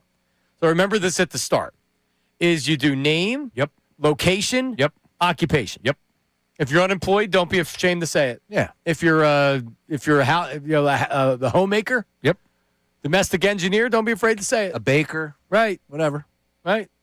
No, the dancer, Hollywood hunk or Horsham hunk. That's it. All right, what do we got, Josh? All around. I'm still 100% interested in Max Crosby. Just because the trade didn't happen prior does not mean we are not still interested. Max Crosby injected in my veins. Go Birds.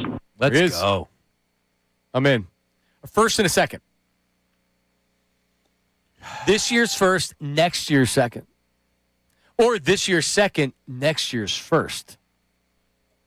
I think they're going to be good next year, too. So I have no issues with that. I really don't. First and second, I'm doing it. Everything you just laid out, I am doing it to get Max Crosby with the fact that our doctors sign off on his knee. Everything comes up good, first and second deal. Not a nurse practitioner or a doctor or a PA. That's a good gig. Yeah, I agree. I'll tell you what, because whenever I call our family practice, they like the day of when you're sick, they never have any appointments. They're like, oh, I can do this. And I'm like, I can't do that. Yep. I have to work. No, we don't have anything. So I end up at the CVS. That's where I would prefer to go, other than go to the patient first or or them. With all love and respect, don't go to those. Where? Urgent care? Well, but you just wait too long. Urgent care, I can just call me next time, and I will go ahead and assess the situation. The concierge doctor in Florida, ChatGPT I would rather have, but you can't get a prescription for ChatGPT. Oh, yeah, you're looking. Okay. I have kids, so I know it's like I want things ruled out, like strep, COVID, flu, and things like that. Because if they don't have strep, then they're fine. But if they have strep, they need an antibiotic. Yep. They have an ear infection and need an antibiotic. So that's what I'm looking for. I got strep 3 times last year. Ooh. 3 friggin' times. So I need the test. That's why I go to CVS and I feel like, hopefully I don't have strep. They can do that. It's going around again. A lot of my friends are sick. A lot of kids are sick. Yeah. It's going around again. Better not touch me. Anyway, we have a voice text. That was Matt and Percy. We have a voice text on A.J. Brown. Hello, my good man. This is Robert Kraft from New England. I am a certain owner of a certain football team. AJ, I will grant you with open arms so you can give us another Super Bowl. Toodles. Bob Kraft checking in. Was that from Florida? Jupiter, Florida, and the what's the name of the washi? It is the off season. I don't know. I forget. That was the day of the AFC Championship game. No. Yeah, he hopped on a jet to Kansas City. His private plane to Kansas City after that. Wow. Got a little stress relief in the morning and took off. I know it's frowned upon, but I get it. Am I allowed to say that? Can I say that? Well, Trish is on the show, so it makes me a little. Okay, understood. If Ray was here, I'd probably be. But am I wrong to assume that he probably had a good relationship with the owner, right? Something tells me he's been there before. Yeah, that's my point. Like, get a good back rub. I know, but the obvious issues are Yes, people I they don't know. realize they're being brought to the country. They think they're working at a Chinese restaurant. That's terrible. And they're doing something else. It's terrible. Yeah. All right, and then we have something on Bam as well. Bam Adebayo scoring 83 points. Go ahead. Hey, this is John C., the Manny Unker in Tennessee, work maintenance for the post office. Regarding that game last night in basketball, what a travesty that they allowed a team to foul to stop the clock and let that guy get all those free throws to break Kobe's record for second place. I think the NBA, since they deal with and are sponsored by some of the gaming sites, should suspend those players and also forfeit that game. It should not count for either team towards playoff run. It should never have happened. Well, I don't know how you penalize them, but to your point, I was thinking about the gambling aspect of it. Oh, I had the under 83.5, or 82.5, excuse me. So I Bam lost. went over. Yeah. Look, I get it. There's a slippery slope with that conversation, sure. But to the bigger point, and this is the issue with all of this, and Spoelstra needs to look himself in the mirror. They all got to look themselves in the mirror, and hopefully teams will learn from this. He had 71 going into the third. Like, that is an unbelievable performance, and now that it's tarnished. There wasn't a lot of NBA players congratulating him on the timeline. Not a lot of people, I see you, Bam. They saw it. Like, only Bron. And if Bron had 82 points, he wouldn't have been sending some congratulations on Twitter. Trust me. There's just no reason for that, right? Like, if you're going to go after it, do it. Do it the right way. To your point, if he would have had 50 and he scored 30 in the fourth, then it would have been like, dude. But you're right. He had 71 points going 71. He was on fire. He had 31 after the first quarter. Like, that was... We were just like, wait, what? 31? Bam has 31 after the first quarter? What the hell is going on? Oh, he's playing the Wizards? Okay, you get it. Next thing, halftime comes. I think he's at 50 mark. Into the third quarter, he's got 70. We're like, dude, he's going to break Kobe's record. Yep. And then all of a sudden, you're watching it, and next thing you know, because, pardon me, I wasn't watching the Heat and Wizards on a Tuesday night. Sorry about that. But I was shocked that the Heat were allowing this. They were doing this. Spoelstra was signing off on this. Getting him the ball as much as possible, missing free throws on purpose, intentionally fouling to get the ball back. Like, dude, where's the culture in this? Come on, man. Have some pride. All right. We have one more on Bam. All right, give me one more on Bam. I did not get to see the game last night where Adebayo scored 83, was it, or 84 points. Hats off to him, because when you think about it, he's not really even some major scorer. It's amazing that he was able to do that, first off. And then, you think about it, and you had Wilt do it, and, Wilt was at the top of his game, and, it wasn't that crazy. I mean, he was the best player in the league at the time, and then Kobe did it, and, same thing. Kobe's the best. Now you have this guy do it, and you're like, wait a minute. I mean, he's a scorer, but not like that. Makes you wonder, but hats off to the dude. Congratulations. All right. That's fair. Yep. Okay, he was averaging 20 points per game. That's his highest. I think he's having a career high this year as far as total points are concerned. 3-pointers, though. Like, you just take a look at what his average was. 32.9 as far as 3-pointers concerned. He was a free throw percentage. He's been pretty good free throw percentage, 78% this year. Like, that's impressive. He was 36 of 43. Regardless if he got those free throws or not, he was still knocking them down. But, man, it's just, it looks bad. And it should not. But it does because of what took place in the final couple minutes of the fourth quarter. All right, coming up, Peter Schrager talking about Howie Roseman and how he navigates this, the YouTube chat recap, and a lot more. It's Middays with Marks, 97.5 The Fanatic. Wake up with honest...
Hey now. Bill Colarulo, Ricky Metallico, Unfiltered. Sylvana's in the house. They're coming up at 2 o'clock. Bill was there was a heated rivalry talk in the back. Yeah. And, everybody's like, yeah, well, you watched it, right? I'm like, no, I just talked about watching it. And then I decided not to because my wife didn't really have interest. And I'm like, all right, well, if she doesn't want to watch it, what am I doing? I don't know. Because I know you watched it because you're well documented. My wife she's crazy. She was just reading a book the other night. She reads books. She's a part of fan groups. The Flyers had like a night where all the ladies were down there for Monday, and they had like a book report, a book club before the game, as a matter of fact. It sounds like fun. Yeah, I got my wife a T-shirt for her birthday. We go to the cottage. I probably screwed it up. Anyways, so it's just funny. Is she really in a book club for heated rivalry? What is she doing? Is she just searching for more information online? Hey, man, she's in it. She's in. She's in it. Yeah, she's looking at like the conspiracy theories, the what ifs, what's going to transpire, what's happening with Scott Hunter, all of that. See, you're even in. Oh, Scott. You know all the names. Scott Hunter was a really Connor Stallion. What's his name? What's his real name? Connor what? Oh, Connor Stone? What's his real name? Connor Story was his real name. Yeah, Connor Stone would be another good name. Not Connor Stallion. Not Connor Stallion, Trish. It's your fault. Michigan. No. Scott Hunter was another gay hockey player, and I'm telling you, it tugs at your heartstrings. It's tremendous. That's his character name? I spoiler alert, he calls his boyfriend down after winning the Stanley Cup, and they make out on the ice. It's tremendous, like John. Michael Sam and his boyfriend after he got drafted. I don't remember that. Yeah. Is that really on television? Oh, yeah, for sure. Oh, okay. Yeah, no, he got drafted, and then, they weren't making out, but, he kissed him, because I remember... Defensive Player of the Year from Missouri. The SEC. No, I remember. Yeah, I remember I was on the air with you then. I remember. Because there was one host in town that said that he was appalled by it. Yep. Who was that? Not here. Angelo. Oh, come on. That's ridiculous. Dude, what year was this? Michael Sam, I would say 2014, 2013. That was a big story. A huge story. And he got drafted was he like Mr. Irrelevant? He was close. Yeah. But he never played. They threw him a bone. They did. Yeah, they did. They did. Anyways, heated rivalry. It's a good story. Bill's apparently trying to watch it, and I'm like, no, man. He's like the hockey is. I'm like, Bill thinks he's getting he's over in Voorhees at the practice complex. It's literally a Hallmark-esque type vibe. When you watch it, like the Christmas movies, the Hallmark Channel. So it's predictable and like these guys can't be like that. These guys were waiters. This was a low budget. So hang on a second. Hallmark films are predictable, and they're the single father because the mom died of cancer and he's down on his luck with women, and this reporter that moved away to New York, but she's from there. There's a little of that. They went to high school together. Yeah, I heard this was graphic. I heard the show was graphic. Oh, there's a lot of that. All right, well, don't be saying it's Trish, did you watch this? No, I haven't watched it, but I hear a lot. Now I feel like I know it. But you're saying it's a Hallmark movie. There's graphic sex scenes. No. It has, yes. Oh, yeah, there's a lot of that. Hallmark with a twist. There you go. I like that. No, it has a Hallmark vibe to it. The way it's shot. Okay. It's cheap, that sort of deal. Okay. Am I wrong for assuming those Hallmark movies, shows during Christmas time are cheap? I mean, they don't have the budget of correct a Marvel comic movie. These guys were literally waiting tables 8 months ago. Yeah, and then it blew up. Now they're superstars. Yeah, they blew up. Sure. Yeah. Okay. Yeah, and when it has additional seasons, that's Connor's story, not Stallion's, right? I wish it was Connor Stallion. He was tremendous on SNL. All right. Well, there you go. There you go. All right. Let's get to the YouTube chat recap. What do we have? It's time for the YouTube chat recap. How about filling us in? Let me tell you something else, man. Watch us live on YouTube every single weekday. I can't lie. Let me tell you something. It's the Middays with Marks YouTube chat recap. Hit me with something. Elevator music is John's thought music. Yeah. I thought it was more of a monkey hitting drums kind of vibe in there. If Bayless from the YouTube chat. Nice work. That too. Nice work. That's going on at the same time as the elevator music. And when the elevator music ends, then there's game show music that goes on after that. That's it. And then the monkey is hitting the drum. Yep. About right. All right, what's next? Here's the problem. You keep pointing at AJ not being focused enough. How many times did you see Jalen and Smith not being on the same page? It was all dysfunctional. Not just him. Rob from Philly, but live in Minnesota. Oh, Rob. Yeah, Rob's a big time. You're not trading A.J. Brown or they're going to win 8 games next year. There was a lot to it. I agree with you. But again, I'll keep going back to the trump card, Rob. He wants to be traded. If the player wants to be traded, then I'm going to trade him. All right? Most of the time. Yeah, most of the time. If he's unhappy, and he's clearly unhappy. Now, here's the other thing I'm not doing. I'm not taking a 3rd-round draft pick. He's going to come back and make it work unless I get what I think is fair and reasonable. And a 3rd-round draft pick isn't that. A 2nd plus, you may have to rethink what you're getting. But Howie's going to play the long game here, man. He is. If this means you're going to June 1st and into the draft and past the draft, I think he does it. All right, what's next?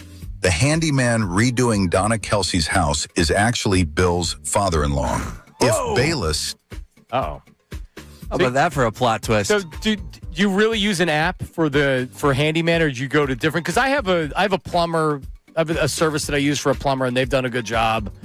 But I don't have a handyman because my dad does everything. But now that my dad's a little bit older, I don't want him to come over for either tough jobs or like stuff that I can get done just by paying people. Oh, yeah. Look, the wife texted me. Unfortunately, I'm not going to be able to pull it up, but it's an app. And this dude, we have 2 of them.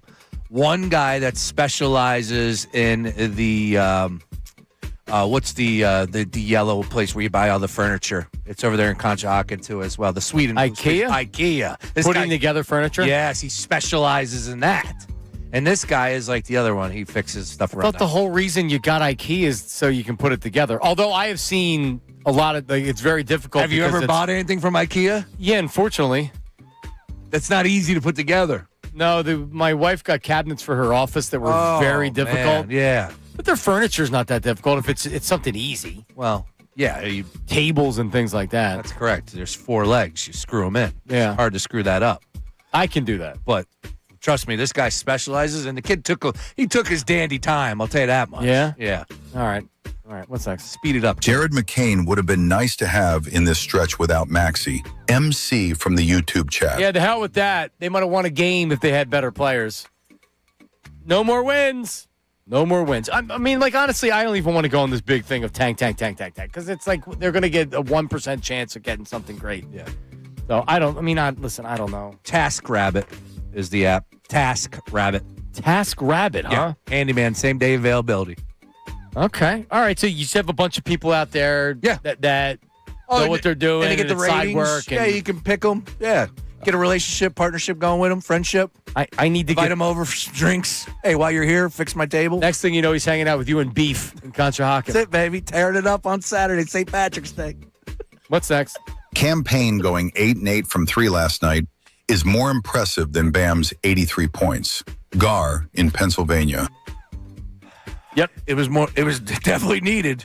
They weren't winning that game without Campaign. Because Bam's an Olympian and he's an all-star. Now, you had mentioned earlier his previous career high was 40-something. Cam? Or no, not Cam. That was his Bam. career. Yeah, not Cam, Bam. I won't be surprised if Campaign is ruled out for Thursday.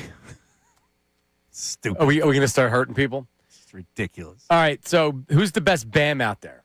Is it Bam Adebayo or Bam Morris? Neither. Well, he's dead. Rest in peace. Bam Bigelow. Really? No, Bigelow. Oh, Bam Bigelow. What about Bam from the Flintstones? My son hits the table. He smacks the table so hard.